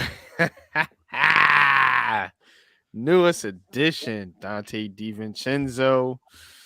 I like how this team is built. You know why? Because they got toughness. Now they got a team. Mike Conley is a tough point guard. We know what Anthony Edwards can do. You know what I'm saying? Jaden McDaniels, like his skill set. Randall, again, tough player, good player. And then Gobert is a defensive player. You know what I'm saying? And of course, you got Nas Reed off the bench. So, and Dante DiVincenzo now, man. This might be the favorite in the Western Conference, man. What are you guys' thoughts? Yeah, I certainly got Minnesota at number 1 or number 2 with OKC. You know what I'm saying? But Minnesota gets the nod right now because, like I said, they have a deep team and they have a tough, talented team, man. Like I said, you got Rudy Gobert and Julius Randle's a double machine, man. Like I said, power forward, rugged power forward, and stuff like that. Jaden McDaniels, another defensive wing. You know, as long as he's real long, you know what I'm saying. And everybody know Ant-Man, you know what I'm saying, and Mike Conley, like I said, the old crafty vet. I mean, Mike Conley for years been one of the best defensive point guards in the league and stuff like that. So, and he can run a team. You know, he knows how to run a team. Mike Conley, you know what I'm saying. So yeah, man, like I said, they're like the top 2 teams there. Between them and OKC, and like I said, with Nas Reed coming off the bench, another big guy that can score, shoot the ball, shoot threes and stuff like that. Yeah, one of the favorites in the West, man, right there. They got to the Western Conference Finals last year against the Mavericks, but like I said, I expect them to get back to the Western Conference Final and go play for an NBA championship, this season, along with them or OKC, depending on. Well, OKC, you know what I'm saying? But I think they have a little bit more depth than OKC, you know what I'm saying? So I can see them being like, yeah, they're the top dogs out west, man. And now this is Ant-Man's team, and he got his, Julius Randle, Dominic DiVincenzo, and Nas Reed, man. So, yeah. I see it seem like I said, because of how tough the East and the West is, I see a lot of these teams winning 50-something games. It's going to be hard to see a 60 game winning team because there's so many good teams now. Yeah, I agree with that sentiment. In my view, when I heard that the Knicks shipped DiVincenzo and Randall out, I was initially pissed off. But in hindsight, it may have worked out for the better. The main issue with Randall is he's just coming back from shoulder surgery. So you got to wonder how that comes into an effect for the Timberwolves. If he can stay healthy and stay away from falling on that shoulder again, I do see the Timberwolves getting around 58 wins. As you have a far more reliable three-point shooter with Randall than you did with the Cat. Plus, he's not a chicken when it comes to going into to being aggressive in the paint. Johnson, on the other hand, is a good sniper, whether he's in the starting rotation or off the bench. But since he's basically back to the latter, he's got to readjust and reaccustom himself to that. I'm giving the Timberwolves 58 regardless. Oh, man, they letting them play. Yeah. What's the score fight now? for the ball, 72-72. 4:48 left. Yeah, I'm surprised they didn't call a foul, but okay. Yeah. All right, man. So let's move on. Thunder, another darling team. Now this team right here, Shai Gilgeous-Alexander. I mean, they come as he goes. Chet Holmgren is good too. I do like the way they kind of built this team. But it's the point guard, man. That's what I'm saying. You're seeing a lot of these teams, they got that point guard position ready to go. You know what I'm saying? So I'm trying to tell these Nets fans. But anyway, what's your thoughts, man, on the OKC Thunder? Yeah, Oklahoma City. Yeah, they took a hit with Isaiah Hartenstein, man. That big free agent signing. He's out. He's out now for I don't know, a month or whatever, with a fractured hand or something like that. So they ain't gonna have him at the beginning of the season and stuff like that. So basically, will be reevaluated in 5 to 6 weeks, according to Shams. So you talking about almost 2 months? Yep. A month and a half. Reevaluated, but he's gonna miss. Reevaluated, right? Exactly. All right. Yeah. Right. Yeah, who's gonna leap Diggy's ass for the link? I'm on it. I'm on it. But yeah, OKC, like I said, they're one of the top two teams in Minnesota, but Minnesota has more now than OKC. Like I said, you look at the OKC starting lineup with Shea Gilgeous, but they got Caruso and Luka Dortch. You know, he's a good defensive player, you know, so he could score some 3-point shots and stuff like that. But I just don't see, like I said, when Twitter Leaf. Rafe, what's good? Taj, what's good, bro? yeah, what's good, Taj?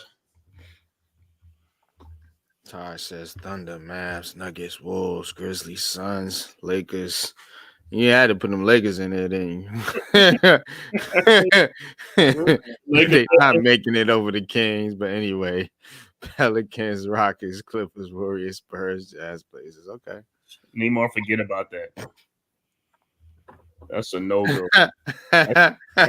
That's do it. Please do it. Do it. Leave him in the desert. Well, I ain't gonna say leave him in the desert, man. Let him stay in the desert. That's where he wanted to be. Let him stay over there, man. Let them suffer over there. I can't. But as far as, like I said, with OKC, man, it's like, yeah, that lineup, Luka Dortch and Caruso, good defensive thing. But yeah, I don't see scoring from that. Like, you know, much scoring. I mean, he can shoot threes and stuff like that. But like I said, I don't see the depth on their team though. When I look at their bench, OKC. Right. You know, and I mean, Hartenstein, like I said, if they sign him in the free, so he's supposed to start alongside Chet Holmgren. But I think because he's out now, Caruso's going to start, so they're going to be a smaller team in their lineup. And against Minnesota, yeah, Minnesota. But the NBA is a long season, so if he comes back, I mean, I think they're good. Of course. You're only out 5 to 6 weeks, possibly, you know, maybe 8 to 10, something around there. Here, in my opinion, if they play the safe route, he's going to be out 8 to 10. If they want to get him back ASAP, 5 to 6. Either way, with or without Hartenstein, I do see the Thunder as a solidly built young team. I mean, this is a team that got to the conference semis last year. I mean, they choked it away, but they still got there and was last year's number 1 seed. Some view it as a product of good coaching. Others view it as pure downright dumb luck that they got the top seed last year. That said, I could see OKC getting around. Getting as far as the conference final, if Hartenstein is healthy, with about 59.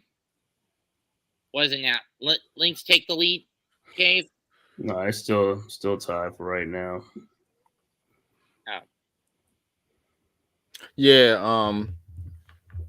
oh yeah, she had a turnover, John Quill Jones. But I definitely think the Lakers are gonna be 8th at best, Taj. At best. Not at worst, at best. And Lynx just took the lead. All right. Leaf. Yo, what's going on? What's the deal? Good. I just got off work. I'm headed back to the crib. I wasn't gonna let that go. I wasn't gonna let that go. That last comment about the point guard, I was just like, you know what? I thought we was gonna leave it alone. I thought I made my case clear yesterday on Breezy's show of why we need what we need, but I ain't even gonna get into that. But about the Thunder, that's what we talking about. The Thunder. Come on, Liberty. Go ahead. Yep. The Thunder, I think they part of a long line of teams, young teams in the West that peaked early, and I won't be talking about them. Minnesota, Sacramento, and what's the other team? The Grizzlies. Well, I don't put Minnesota in the young category because Minnesota actually got vets and they got legitimate pieces that been to the postseason before. I mean, now they do. Well, yeah, now they do. I mean, Conley and Rudy Gobert, they done had years on their previous teams where they done had some playoffs dismals or whatever, man. But I think they hit a 3, and then 72 Minnesota. Oh, boy. And then when you add DiVincenzo or Julius Randle to that, that's even more veterans, man. The only real young player on the team is Dillingham and Ant-Man. But Ant-Man, like, he's just exuding all of this confidence out of the world, man. And I think he knows what he's doing, man. I mean, he a little happy-go-lucky, man. But I mean, it is what it is, man. I mean, that's what you expect from a 23-year-old, man. He don't, like, he got hit upside the head by Kyrie and them last year, man. But I mean, it is what it is. I'm expecting. I won't be surprised if Minnesota finish at the top of the West. Mhm. But as far as the Thunder go, the Thunder is the legitimate top three, I could say. Speaking of I could say they Minnesota, top three. it is 80-77 Minnesota with 137 left in the fourth. Mm-hmm. This is a ball game, folks. Damn, I missed another Liberty. Damn. Cave, where you at? I'm here. I'm in a minute 17 left in the game. It's 134. Damn, I'm missing another Liberty game. Damn, my schedule. Yeah, 134. And you said where you at, Mets? I'm at 110. Liberty just cut the deficit to 1. Okay, All yeah, right. me too. You on the call. Go ahead. And Go ahead. line. Jones going Bonus to the line. coverage. Jones going to the line. We'll get one shot to try to tie it. John Carl Jones got the and one. And she got it.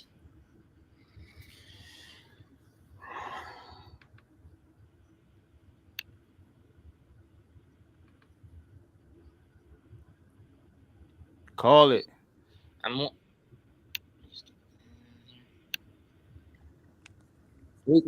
Oh, I just seen the and one. Okay. All right. I'm out. Minute 10 left. Timeout. Links call timeout. Timeout links. A minute and 10 left for a possible championship, man. This is Here we go.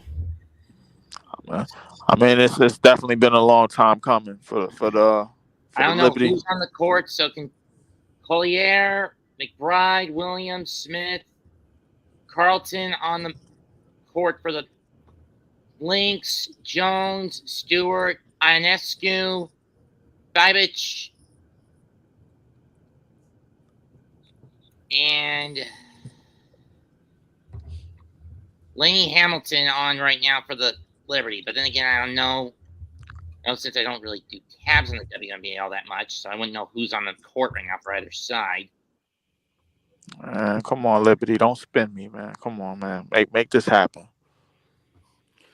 110 left in the fourth. We got bonus coverage here tonight on the Blacktop Podcast. updated score. The Yankees up 6-2 now in the top of the six. We got 6-2 Yanks with the long ball. What's the series lead right now? 2-1 Cleveland. Yankees. Oh, it's Giancarlo again. Hey, Julius Randle's at the game with his son. bet. Okay. Each team sticking with their main five.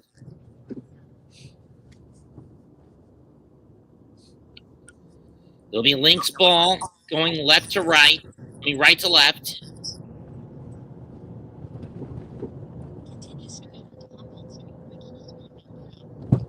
Taking it from half court. Smith with number 10 with it for the Lynx. Screen. She's looking.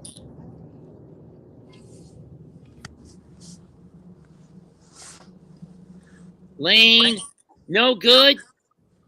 Rebound state, but taken by the Liberty. The Liberty have it with 50 seconds coming down the court. Uh-oh. Here we go. 15 left on the shot clock.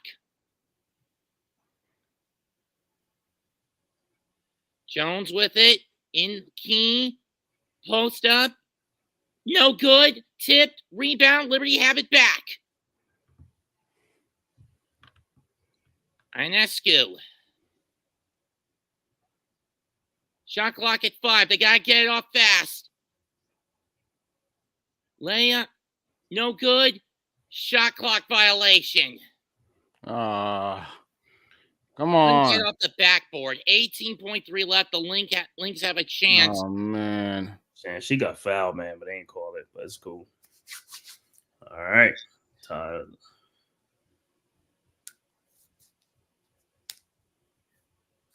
And the Liberty are in the bonus. So if they can at least get the rebound and get hacked, they could have a chance to win. Lynx call timeout.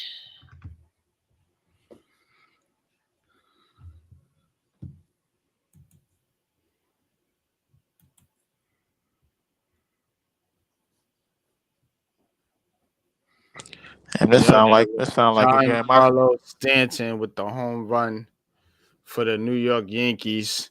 6-2 over the Guardians. Let's fucking go. Volpe with a single after a Rizzo strikeout, and it's Tim Herron who's now on the mound for the Guardians. You know, we just got to pray that the pitchers can hold it down for the Yankees, man. Jeez. And that Liberty game sound like a game I should have called, man. Where are you at? All right, we got the call for you right here, man. 18.3 left in the fourth quarter. 80-80, New York Liberty. Let me get this one, Mets. Don't spoil it. I won't.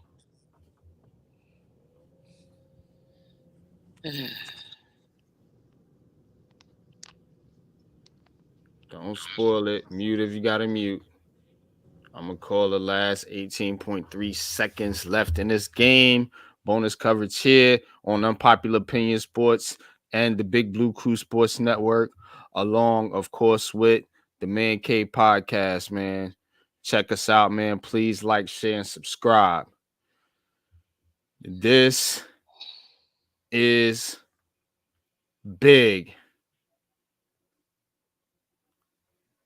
Yep, he's showing all the misses.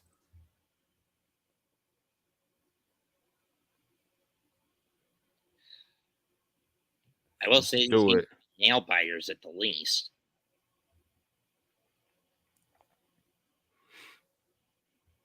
All right.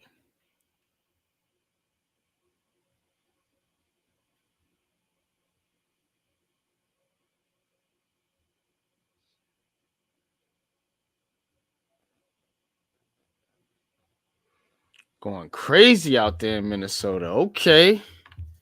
Come on, New York.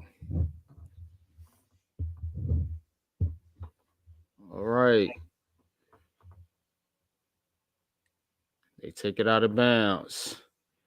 Throws it in the 10. She has it. Dribbling.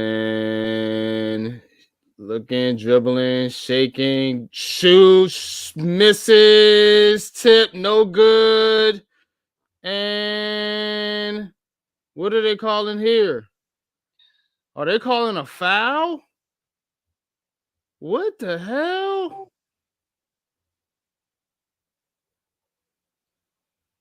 Where was the foul? Yeah, so she was like putting a Where shot. was the foul? I guess the player went up under her or something like that. She jumped. What the hell was she supposed to do? Liberty already burned First side's up and it's good. 2 seconds left in the fourth. 81-80, New York. Go fudger. Second shot's up and it's good. Liberty called timeout. Down two. Man, I know. This is ridiculous. Hold on. Hopefully Sabrina we need another dagger from Sabrina right now. Man, the only difference is she's going to have to get it out fast. 2 seconds. What's her usual shot time?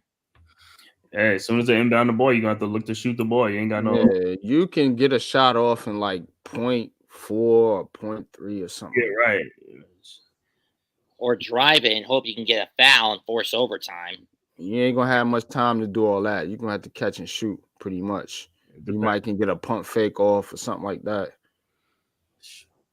Well, let's see where they inbound the ball. If they inbound on the side, then yeah, you have to shoot. But if they inbound underneath the basket, then you can get somebody coming to the basket, but it's going to be side out. Mm-hmm.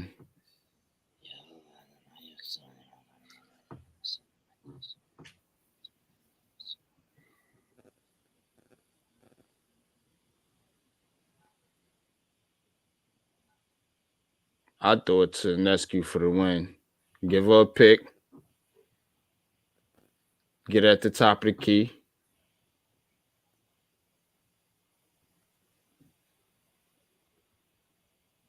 You can run her off a baseline screen. Have her run right to the top of the key. Spot up and shoot. See what they do. Okay, 22 inbounds. She's looking, throws it in, shoots, no good. It's over. Yeah. We now head back to Barclays for the final round. Yeah, they should. I don't mind us going back to Barclays. We ain't going back to that shithole ass Garden. So. Target Center. Oh boy. And like I said, they shouldn't have called that foul though. They should just let them play it out. It was a weak foul. Right. It was a weak call, man. Word up. So They keep doing this to New York. yeah. Tired of y'all. Yeah, because what's the name? Brianna should have got that girl was fouling her like when she had the ball and stuff like that. But she never comes through, and man, I don't know about this chick, bro. I'm telling you, I can read certain athletes. Brianna won championships in the past. Yeah, she ain't winning shit in New York. Well, she's in to win it right now, so we'll see it together. That's what I'm saying. She need to Where win did they it. get her from? Chicago, Dallas, or Vegas? No, it's just Seattle. Oh. Yeah. Former UConn Husky. Yeah. Where were we on It's our all good. I think they'll get it done. So I ain't gonna pass judgment right now. You know what I'm saying? We's on OKC, I think. Damn. Man, oh man. So close and yet so far again. Yeah. Yeah, it is what it is. True. So they gotta wait till Sunday and back in Brooklyn and try to win this championship. Gotta win it. Mm-hmm. Wait a minute. Are these chicks doing a As long as they don't sell me, man, I'm good, bro. Like this. Excuse me. He's doing the electric slide. Woogie. Get the hell up out of here. It is what it is, man. But so to continue on, man, unfortunate, man, for the Liberty tonight. But game 5, that's it. Winner take all. They got to get it done. Mm-hmm. They got to get it done, man. Again, if they don't, I'm gonna have more questions about Breonna Stewart. Yeah, because game 1, they definitely should have took game 1 in New York, man. They had an 18-point lead and they lost that game because they got lazy. Third quarter. They almost lost again in game 2 when they had a 15-point lead. Yeah, it's both third quarters. The third quarter, they come out. I don't know what they be doing in the locker room, but they come out like relaxed or something. It's like you got to keep your foot on the gas. But yeah, we talked about OKC, man. So let's go to the Portland Trail Blazers, man. We got 2 more teams, man, and we're gonna wrap this thing up. I thought there were 3. Bum. Oh, yeah, there are only 2. It's just we're down to Portland and Utah. But Portland's gonna be real fast because they're not really. They stink. No, they rebuild. They ain't rebuild mode, so they ain't really. They ain't I'm gonna be blunt. Portland's not getting more than 24. Chauncey Billups. You got Scoot. Hold up. You got Scoot Henderson. Okay. You got DeAndre Ayton, Jeremy Grant. All right. So the Blazers right now are just a team that's still in rebuild mode, and they're at the kind of the first stages of it. That's kind of how I see it. You know, they drafted Klingon, you know, so we'll see how he pans out, man. But that's kind of where I see this team at, man. You know, I don't much expectations for them. They could be at the top of the lottery again coming up here. As you watch, Anescu missed the 3. I told them to get her at the top of the key, but they don't listen to NYG 22, man. But anyway, go ahead. Yeah, weak ass shit right there, man. But Klingon. So they drafted Klingon, man. But what's your thoughts about this team, man? Do you think they can really surprise some teams in the NBA, man, and maybe sneak into that back end of the My bad. play-in? Y'all can hear me? Yeah, the only thing they gonna sneak into is the lottery. That's the only place they gonna sneak into. They ain't sneaking in there neither. That's where they going. No, they go through the front door. They walking through the front door. They walking right through the front door. Like I'm listen. Look. Yeah, I you said sneaking, bro. Like what sneaking in the lottery? They ain't sneaking in there. He said he's gonna sneak into the playoffs. The players like shit. They only gonna sneak into the lottery. They ain't sneaking no play. Sneaking in where they sneaking into? What's playoffs? What's that? What's the playoffs? Playoffs? Playoffs? There ain't no stinking playoffs. No, that's not it. Playoffs? Don't talk about it. Playoffs? You kidding me? Playoffs? Dude, not this dude. That's exactly what it's like. I'm saying, man. I totally forgot about Jim Moore. I ain't got nothing to say about Portland, man. So I go on to the next word. I ain't got nothing. The only thing I can say about Portland is that listen, it's a good place for somebody that's born in Maine. Wow. So, I mean, yeah. Damn, man, that is so disrespectful, man. You don't think Scoot Henderson and DeAndre Ayton? He said Scoot Henderson and DeAndre Ayton. DeAndre Ayton he was too lazy. He was too lazy to buy a bed. You don't think Klingon might add a spark? Not in the West. Yeah, come on, bro. I don't know. I'm just. Yeah. We just trying to create conversation to somebody that we know that's gonna be clear cut trash, bro. Like, come on. We was talking about, like, people was talking about Scoot Henderson before the draft, right? When he came, it was like, oh, this dude's gonna be one of these big time stars. Like, look at him now. You know what I'm saying? It's like you gotta wait and see how these guys gonna pan out. And they're still young, but man, I don't know. Yeah, he's a point guard. He was a point guard. You know, everybody's like, he's a point guard. You know, like, oh, we should draft him, and like, you know, team's gonna get him. Like, Portland drafted him, and they probably got to still look for another point guard.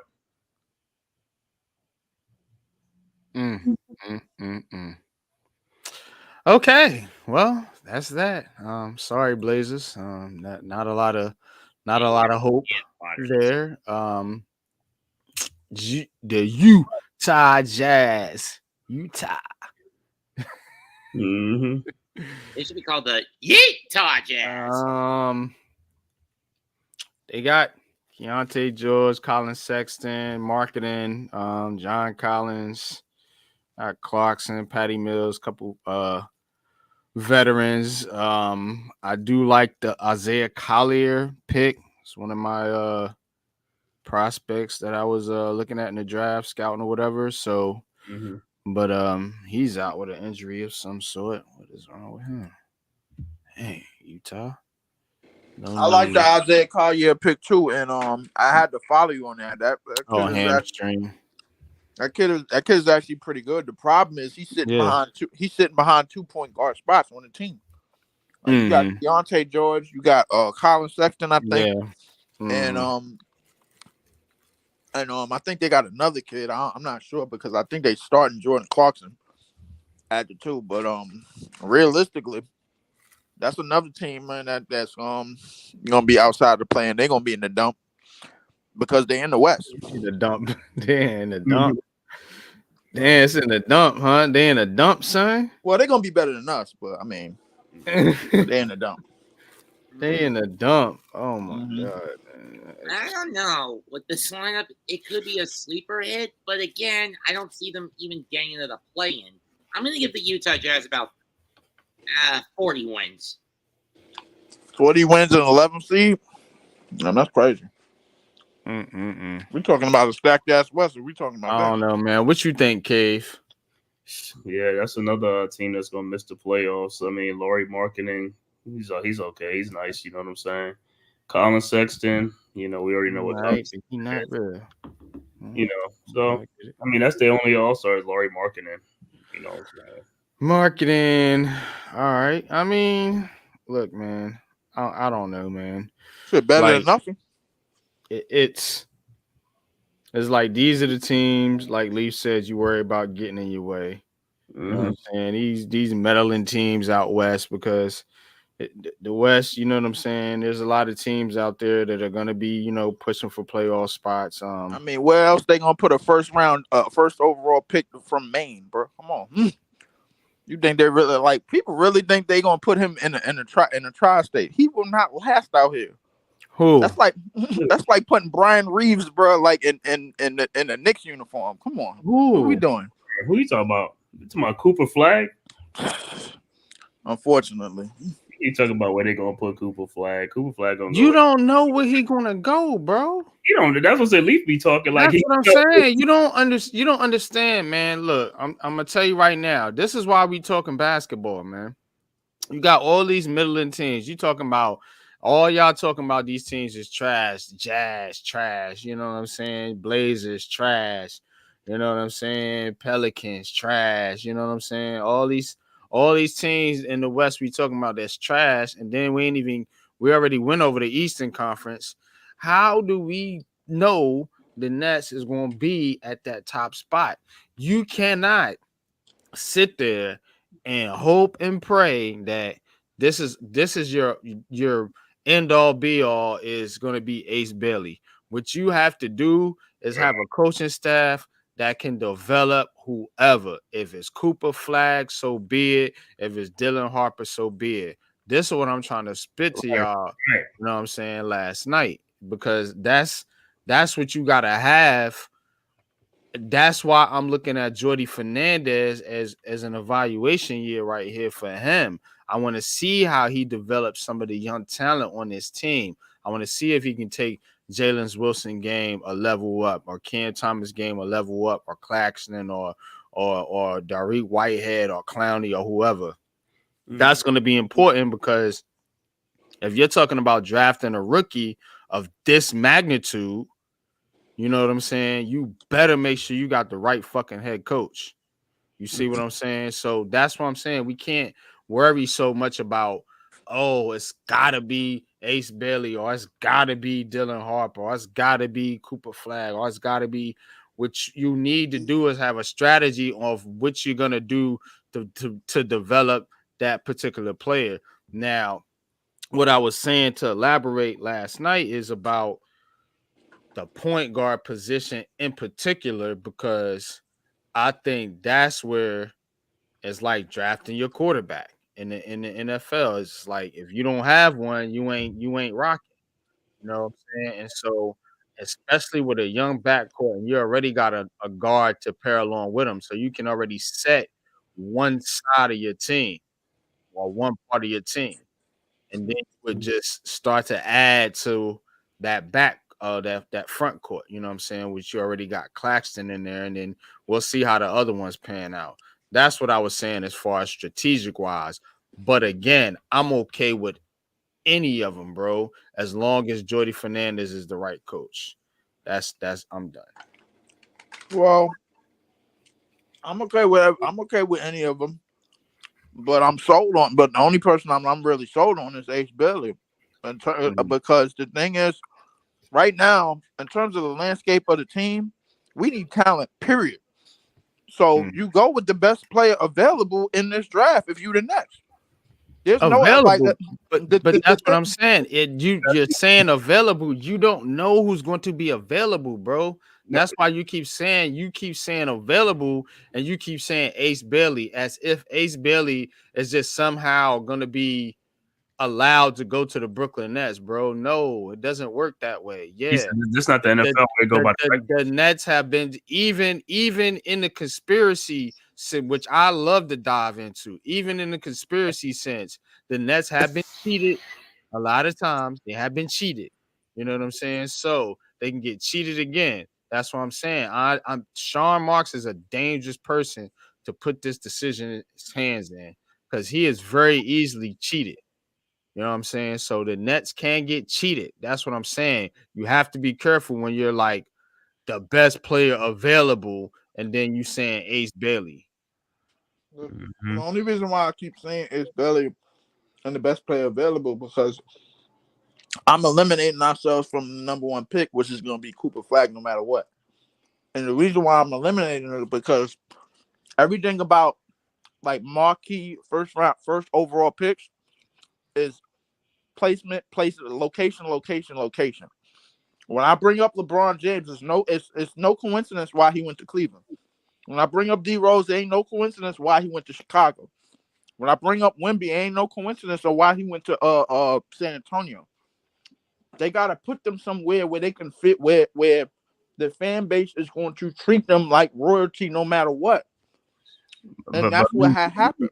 What if Portland gets the number one pick and pick Ace Bailey? You see what I'm saying? It depends who gets the number one pick, number two pick. If Portland get the number one pick, it's almost a guarantee that they're gonna pick Cooper Flag, bro. There's no way. That's not the problem, bro. The problem is if you're bad, you know what I'm saying, second, third worst record in the league, yeah, that's where you're gonna be at. So you might get the third, the fourth, the fifth pick. You know what I'm saying? So that's what I'm saying. If you get the third pick, if you get the second pick, if you get the first pick, you gotta have a plan for whatever you're trying to do. You know what I'm saying? Yeah, you're definitely right about that. But I'm not going on ifs. I'm going on demands. The NBA owe us a top 3 pick. The NBA he's going like he's definite giving in to the Brooklyn Nets and Sean Marks because the NBA knows Sean Marks is an idiot. That's what I'm saying. You cannot get respect in a league, bro, when you're constantly when you the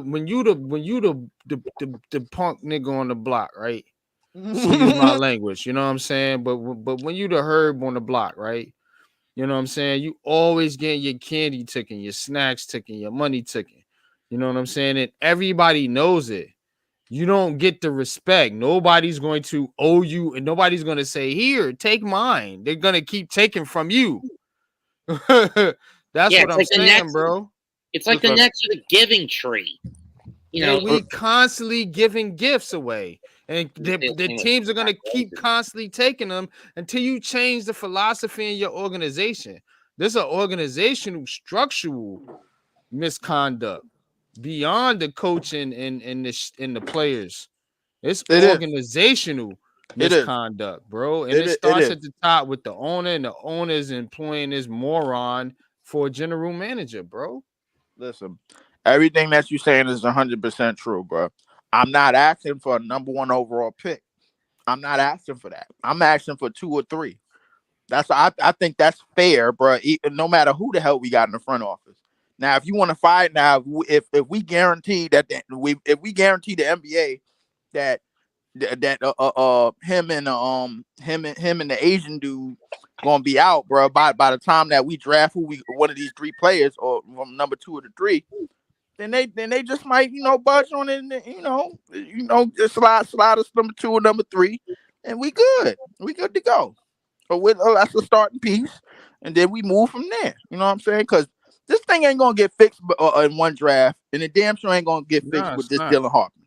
You're right. It's not, man. But this Utah Jazz team, to put a ball on this team, I think, to be honest with you, is again one of those teams that could be challenging for maybe one of those spots at the top of the draft, man. But again, that's the preview, man. But the Western Conference as a whole, man, what are you guys' thoughts on this division as a whole? I mean, this conference as a whole, and who you think ends up coming out the West? Wow,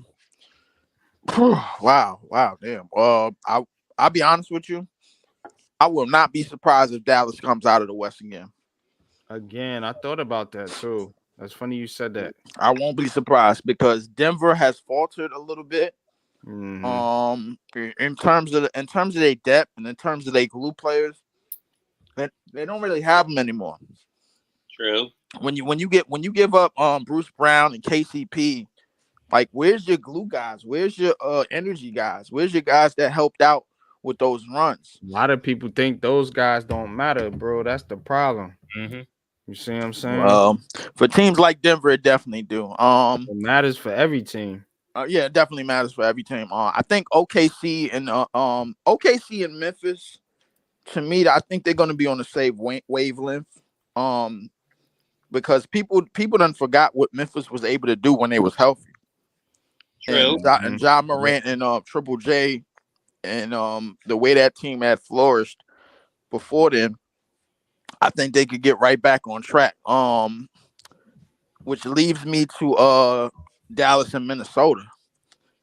I think Minnesota they could get a right whichever team gets the right matchup. Minnesota could get the right matchup, but I think Dallas is fine with any matchup. I think they have proven that they can run the gauntlet because they ran into teams and they figured it out, man, with limited floor spacing from It's like the their role players. backcourt, bro. That's what I'm trying to tell you, bro.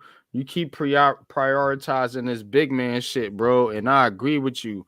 If we was in motherfucking 1992, 95, 2001 or some shit like come that, on, bro. NYG. Let's not do this here. Come on, let's not do this here. Man, let me talk for a minute, man. This is Unpopular Opinion Sports, bro. I gotta get my unpopular opinions out, bro. I would agree with you, but at the same time, we can't act like these guards ain't running shit, man. You know what I'm saying?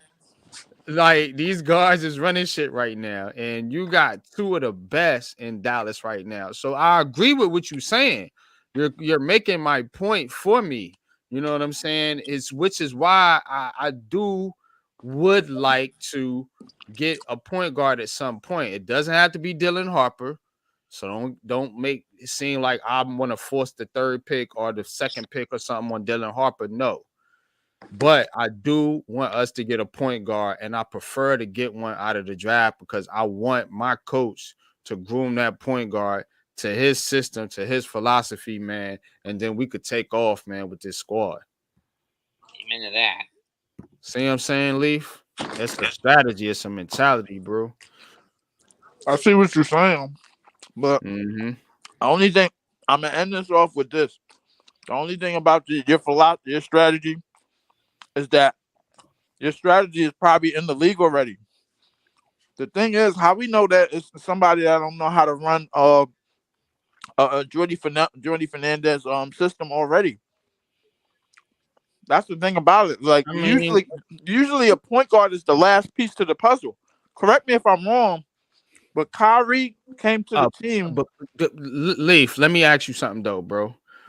Which is easier to mold or impress somebody coming out of college or a 10-year veteran?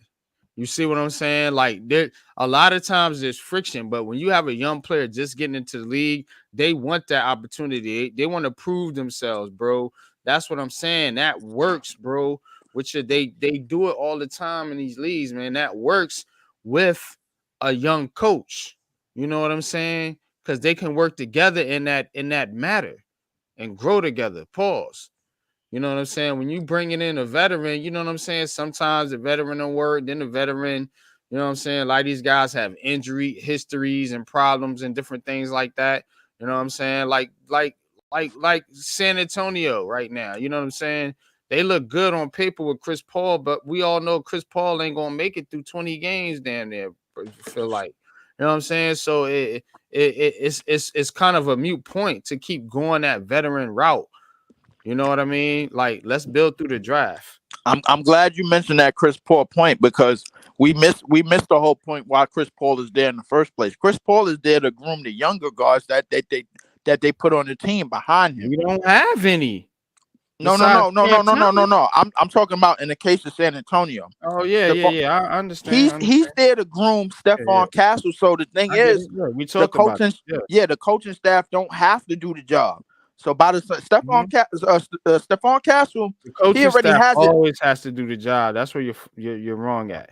You're not the job, but half the job. That the job would be easier because Now you basically got that two dude coaches. is hurt and rehabbing. I mean, yeah, he might be, but I mean, bro, come on, man. He's not there. What I'm trying to say is that it helps when you have a coach on the court and you have a coach on the sideline. It does. I agree. Because now you got two. Now that's you a good got point. two different learning wavelengths. Now you learn how to read plays and do this and that and the third. You know what you're saying is a luxury. You know what I'm saying? And a lot of teams don't have that luxury, and we're one of them, man. We got to build this thing from scratch, bro. Yeah, I believe you. But at the same time, we need some talent to at least start with. Yeah, and we're gonna get it from the draft, and we're going, either get Ace Bailey or Dylan Harper or probably Cooper Flag.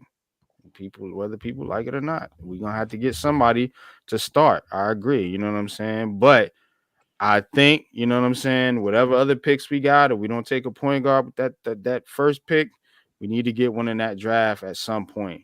Somebody promising, you know what I'm saying? Or, if you want to go the trade route, get somebody young, like a young veteran, you know what I'm saying? Still in their early 20s or some shit. I agree with that. I definitely agree with that because there's some players that came out of this draft, this previous draft, that are at the guard position, and they probably need their own team right away. Like I'm looking at McCain from the Sixers, and I'm looking at the dude that OKC got. They're not gonna get playing time over there. They better off with young teams and young situations. It's hard for a traditional point guard to really play. Some of these point guards can do it, but like a traditional point guard to like really try to play off the ball like that, you know what I'm saying? Because they're so used to having the basketball in their hands. Right. So you know what I'm saying. You kind of diminishing a skill set at sometimes when you put in when you have the wing be the dominant ball handler. You know what I mean? So I always like to run my offense through the point guard. That's what I'm saying. No, I understand you, but I like a lot of the skill sets and positions. The skill sets at each position is going to change now, because now some of your best rebounders is your best passers, and some of your best scorers are your best shooters. You know what I'm saying? So I look at what Steph is doing at the point guard position, and then I look at what Joker is doing at the 5, and then I'm thinking to myself like, yo, what the hell? We done really gotten to the point. Murray though, bro. I understand that, but what we done really gotten to fast forward to a point. Them guys ain't bringing the ball up all the goddamn time. You know what I'm saying? Every play, they're not. Yeah, I understand that, but the thing is, most of the operations run through them. Most, if not, like whether they come, whether Steph Curry, about as far as ball handling and setting the offense. Yeah, the point guard is setting them up most of the time. You know what I'm saying? Now, what they do with the basketball, yeah, you know what I'm saying? They can handle the basketball and the offense might run through them as far as, what decisions they make, you know what I'm saying? Because they're getting the ball first, but it's the point guard's job to set the offense, to set the play. You see what I'm saying, bro? Yeah, I see what you're saying, but in the case of Joker, now your fast breaks is easier because you got somebody that could rebound and throw an outlet. Now your backdoor cuts is easier. That's why Denver wasn't doing shit until they got Murray back, bro. That point guard is, I'm telling you, man. I'm telling you, we could argue about this shit all day, man. But Cave, what's your thoughts, man, on the Western Conference, man, while as we wrap this thing up here? So on the West, man, I got the Timberwolves coming out the West, man. They are deep. They are physical. Like I said, they got probably the most depth of anybody in the Western Conference, coming off the bench with Naz Reid, Dillingham, and Dante DiVincenzo. Okay. So I see them coming out the West. OKC, they could be right there, but I think Minnesota has more depth than they got. I'm also giving, with the way they've been reconfigured, I'm also giving it to Minnesota. This is a team of war dogs. They're going to be physical. They're going to be aggressive. And I am hoping they are grade A violent on that court.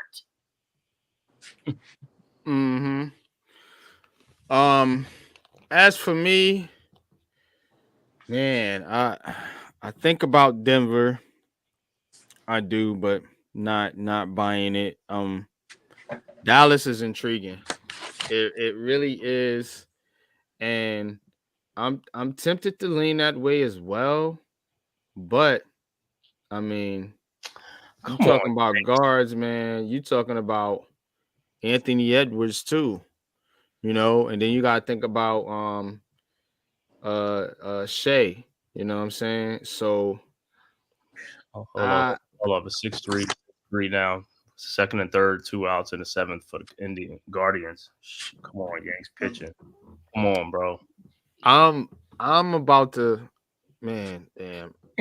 Yeah, I'm gonna go with Minnesota. I'm gonna go with Minnesota. So I'm gonna go with Minnesota because After that whole lecture that you gave me about guards, you going with Minnesota. yeah, I'm gonna go with Minnesota. I think it'll be Minnesota and Dallas in the Conference finals Western again. Conference Finals. Yeah. Mike Conley. And I think Minnesota gets it done, man. I just the Anthony Edwards effect, man. That's the only thing, man. I do like, and we talked about it earlier. Go rewind the stream. I talked about how that guard backcourt was effective in Dallas. You know what I'm saying? And it's different because they do have a kind of a small team. You know what I'm saying? Outside of like maybe one or two players. So that backcourt is what's driving them, and then adding Klay Thomas to that. Klay Thompson. I mean, that's crazy, bro. Because you got to understand now, all that space that Klay is gonna have to work with, man. Because you got two monsters that can handle the ball, man, and create. You know what I'm saying? And all he got to do is shoot. You know what I'm saying? He could basically become Ray Allen. Like, I mean, that's kind of what he was in Golden State anyway. But but this is gonna be a better version because he's gonna have more open looks, bro. You know what? I agree with you, but here's the thing. The thing that I worry about with this double guard lineup, when in the case of Kyrie and Luka, is when you run into a team like Boston in the finals. And then all of a sudden, bro, it made it seem like that double guard combo didn't mean a damn thing. Because the thing is, at the end of the day, you gotta have some height and wingspan on your team, and that's eventually what Boston had. Mm-hmm. You know what I'm saying? So I mean, it kind of goes back to everything that we talking about our team, NYG. But at the same hold on, NYG. Oh, this fat man. Oh, he just hit a fucking double. We imploding. In the gap. Clay Holmes again. This is crazy. He scores 6'4", 6'5". Yeah, Clay Holmes again, man. Here we go. Don't take this guy out. I don't even. I got my bad. Leaf. Go ahead, man. My bad. Oh. Well, I was saying, it goes back to what I was saying about elite talented wings. Like, to be honest with you, bro, like, it's not too many of them, but like, and I get what you mean by Dylan Harper, and I get what you mean by the guards. There's plenty of wings. What are you talking about? Come so on, many now. wings in the NBA, bro. I mean, but how many of them, bro? Like, we got a handful of wings. We don't have that many point guards that's really legit like that. I would disagree. Steph is still elite. You talked about SGA. You talked about Luka and Kyrie. You talked about like, we already know. I don't like to mention his name, but little light skinned wonder up there. But now you're going there, okay? Yeah, I'm going there. Wonder, you know what it is. Yeah. The little engine that could up there, Trey Young. We like. Listen, it's a lot of them. Trey Young, okay. Quality right there, boy. Let's go. I mean, but it's a lot of them, and it's a lot of them, right? It's a lot of them, and it's a lot of them that have potential. But my thing is like, when you fill the deck with so many, Every small forward / power forward is considered a wing in the NBA. Now we can go through a whole fucking buku list of them dudes. You know what I'm saying? Because most of all of them play on the wing. I understand that, but like the thing is, we gotta leave KD. We leaving KD and LeBron. We leaving KD and we leaving KD and LeBron out of it. All them dudes. Well, you can still go through the whole list. You know, we leaving KD. We leaving KD and LeBron out of it, and we definitely leaving Giannis out of it because Giannis plays a power game. Giannis plays downhill almost all the time. Guys, quick update on the Yankee Guardian game. Okay. It's now 6-5 Yankees, Bond 7, 1 out, runners on first and second for Cleveland. Yeah, I'm watching it, man. Like this is he's finally making a switch now. But what I was gonna say as far as like with Dallas, I think Dallas, like I said, the one team that will give them problems this year will be Memphis. Memphis will give them problems because they got a lot of good defensive players on there and they got size on Memphis. I can see Memphis giving them problems because somebody gonna have to guard John Morant, little itty bitty ass. And so Smart on defense, and Marcus Smart. Trying to tell you, man. Zach Edey, guard dominant league. Brandon Clark. I don't know if it's a guard dominant league. I think it was at one point, but I mean, you still need, man. I'm telling you, bro. I understand. I understand that, but I mean, like, suited, man. Yeah, we already What are we drafting all these other cats for, man? These Dariq Whiteheads and Clownies and all these other guys. We drafted them at 20, bro. Clowney is fine. Just to kind of okay. You know what I'm saying? We still on the hunt for wings. Meanwhile, we have nothing at guard, bro. Fucking Schroeder and Cam Thomas. That's it. Tell Cam Thomas. Real quiet, yeah. No, I was eating, bro. Tell Cam Thomas. Yeah. Tell Cam Thomas he got to average 25 and 7. And I'm trying to eat too, man. And that's what I'm talking about. We need fucking guards, yo. So we can eat, son. We'll get the guards later, bro. We'll have one. Don't worry about it later, man. Shit. I forgot to tap. You don't think other teams need guards too, man? There ain't gonna be no waiting till later. We gotta hit the draft, bro. Yeah, we hit the draft for talent, but we go get our guards later on. Hit the draft, man. Yeah, we do need talent. You right. You know what I'm saying? But again, you can't force an Ace Bailey pick either. If we need talent. It's not about forcing it, bro. Like if you at number 2, take him. Mm-hmm. If you at number 2 and if he's there, take him. I don't know. If you at number 2, he's still there. Take him. It's that simple, bro. But there's no universe where you taking Dylan Harper over Ace Bailey. None. I don't know. I know. I just told you. There's no universe. I disagree. I don't know what you disagreeing for, bro. All right, let's see if Dylan Harper go. Bro, who is the point guard in KD draft? Who was the best point guard in KD draft? Anybody know? Look, man. I'm not talking about KD. I could give a damn about KD's draft, bro. We talking about the draft that's about to come up for the Brooklyn Nets, man. So again, I'm not saying that I would that would be my decision off rip. I'm just saying it to me, it ain't like a no-brainer, slam dunk. I gotta see what a team is. You know what I'm saying? I gotta see if Cam Thomas can take a step, or if some of these other players we got might take a step forward. Whatever the team look like after this year ain't gonna mean a damn thing. Ace Bailey at number 2 if you got it. Mm-hmm. Okay. Yep. You can't say that, but the only point guard in Western draft was Mike Conley was in on KD's draft. Mm-hmm. Name me the point guard that got drafted over Michael Jordan.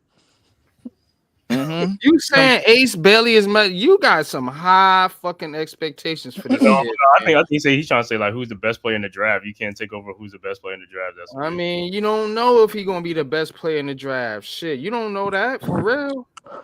Listen, I don't know that, but he's at least the best talent in the draft to me. I don't give it. Talent don't always win, bro. Leave. That's how people get fired, man. Not saying nothing bad about you, but that's how GMs get fired, man. I mean, that's kind of what we want anyway, bro. Like, but yeah, he wants to get the GM fired. Yeah, that's kind of what we want anyway. My God, bro. Hey, but I'm Leave, not trying to set the franchise back in the process by taking the wrong pick.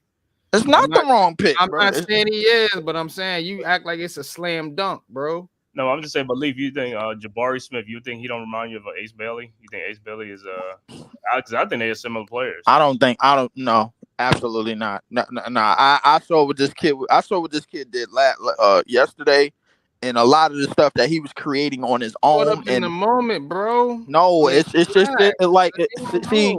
The thing is, when you been watching basketball this long, bro, like you can tell who got it and who don't. Like it's a lot of stuff, bro. Like this kid can do. Nice, very few players in the history of this game could do. You don't know what you don't know enough about his mental. You don't know how he going react coming into the NBA. You know what I'm saying? You don't know if he can get strong enough to be able to hold his position. Like there's so many different factors, bro. I'm just saying, like, pump the brakes before we just calling this kid a slam dunk and the Brooklyn Nets got to take. Cause see, that's how teams get effed up, bro. We can say the same thing about Dylan Harper and Cooper Flag, bro. All I know and that's is true. I'm not for. That's why I clarified what I said earlier. I said I'm not saying that I'm forcing Dylan Harper on anybody. I'm just saying look at the point guard position. You know what I'm saying? That was the debate a couple nights ago. We was arguing the point guard over the wing. I looked at it, bro, and I'm sold. I got my mind made up. Obviously, just like you had your mind made up about Zach Edey and Kai Jones and all these other guys. You he did see. I'm glad you mentioned those names, bro. Like those players are starting to get run and they starting to get clocked now, bro. Like, and I was right about them all along. The whole thing. Hey, and that's cool, bro. That's what's up, man. I was right. I was right about them all along. It's just the Nets dumbass front office that wasn't looking into what I was saying. That's all it was. Leave. You say you ain't got to see no more game of Ace Bailey. He's nothing. I don't need to see nothing else. Okay, I mean, hey, you know what I'm saying? I'm skeptical. I'm unpopular opinions. You know what I'm saying? That's why y'all tune into this show, man. But appreciate each and every one of y'all, man, for tapping in. We're gonna wrap this thing up. Tell them what y'all got going on, man, the rest of the week. Or the weekend, I should say. Yeah. Go ahead, Cave. What you got? And tomorrow night, I think me and Pat gonna be on doing the Georgia Texas game tomorrow. You know, number 1 versus I guess number 3 or whatever it is. You said Georgia versus Texas? Yeah, big game tomorrow night. Ooh, that ought to be a dandy. 7:30, man. So we'll be on that call stream. I told you Texas low key snuck in the number 1 quietly. Yeah. They took over, man. But I think that Georgia's and they got Texas as a 5-point favorite over Georgia. So that's extra motivation. It could be a great game. And then of course, leather to the face tomorrow night. You know, Big Lou gonna be on there and stuff like that. And then on Sunday, Giants. We're gonna be like the early game. Sunday morning, I'll be up there for the early games and streaming all day long. All right. I can dig it. I can definitely dig that. What you got going on, Lee? Well, the return of the NBA season is upon us, and that means the return of Leaf is the League. I will try to do opening night. That should be on TNT. Leaf is the League is coming back. And then of course I'm gonna try to meet my 65 game incentive by producing a lot of content, which is gonna include the Nets, which is in the same direction tanking mode as the Portland Trailblazers. So definitely look out for that. Appreciate everybody. I appreciate everybody subscribing to the YouTube page. All 244 of y'all. Everybody. I ain't gonna lie to you, bro. Like I mean that. So I'm trying not to work this job too much because I'm sick of it. And we all I need to get back on YouTube. Try to produce, man. It's good content, man. That y'all know and love, man. But definitely the Black Marv Albert is back, man. The Black Marv Albert. All right, okay, all right. Yeah, man. Snarf, Mets, what you got going on, man, for this weekend? Well, I'm probably going to be a little too distracted. Tomorrow I've got a one-day anime convention at a local arena. The day after, my family's showing up to celebrate my father's 72nd in the house. So I'm going to have my plate load outside of the group. Hopefully by this week I'll have another episode of the Mega Mets up for another Japanese wrestling event prognostication, along with TNA's Bound for Glory, and maybe I can do a couple of games of the World Series once it gets started. Yep. I think I might tap into a couple games of the World Series myself, especially since the Yankees will be in it.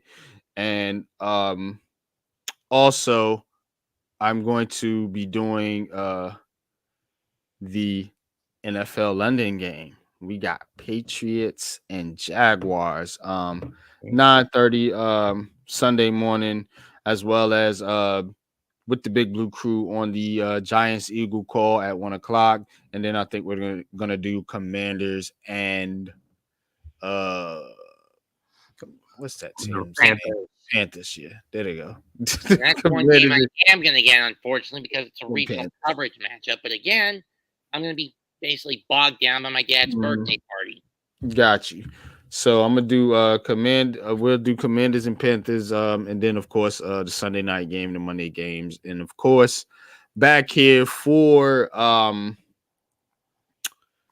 Heart of the City Tuesday night. And with the Blacktop podcast, we're probably, like I said, we're probably transitioning to some game calls.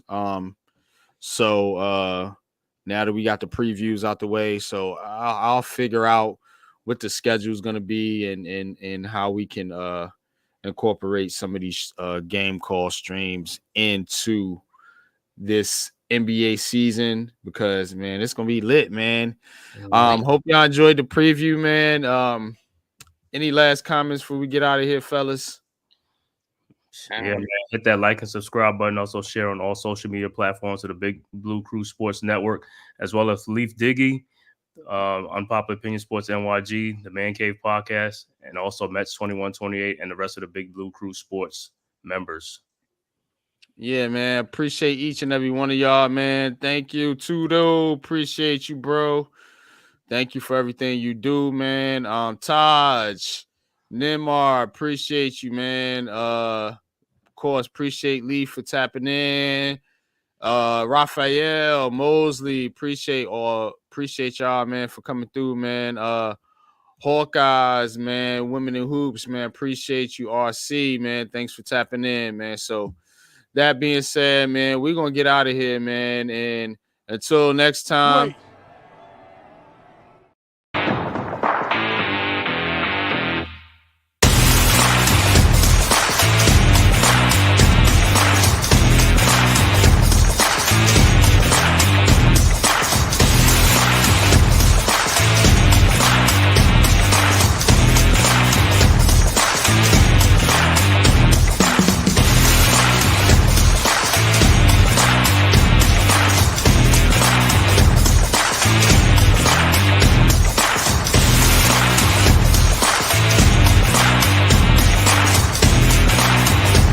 This has been a Big Blue Crew Sports Network production.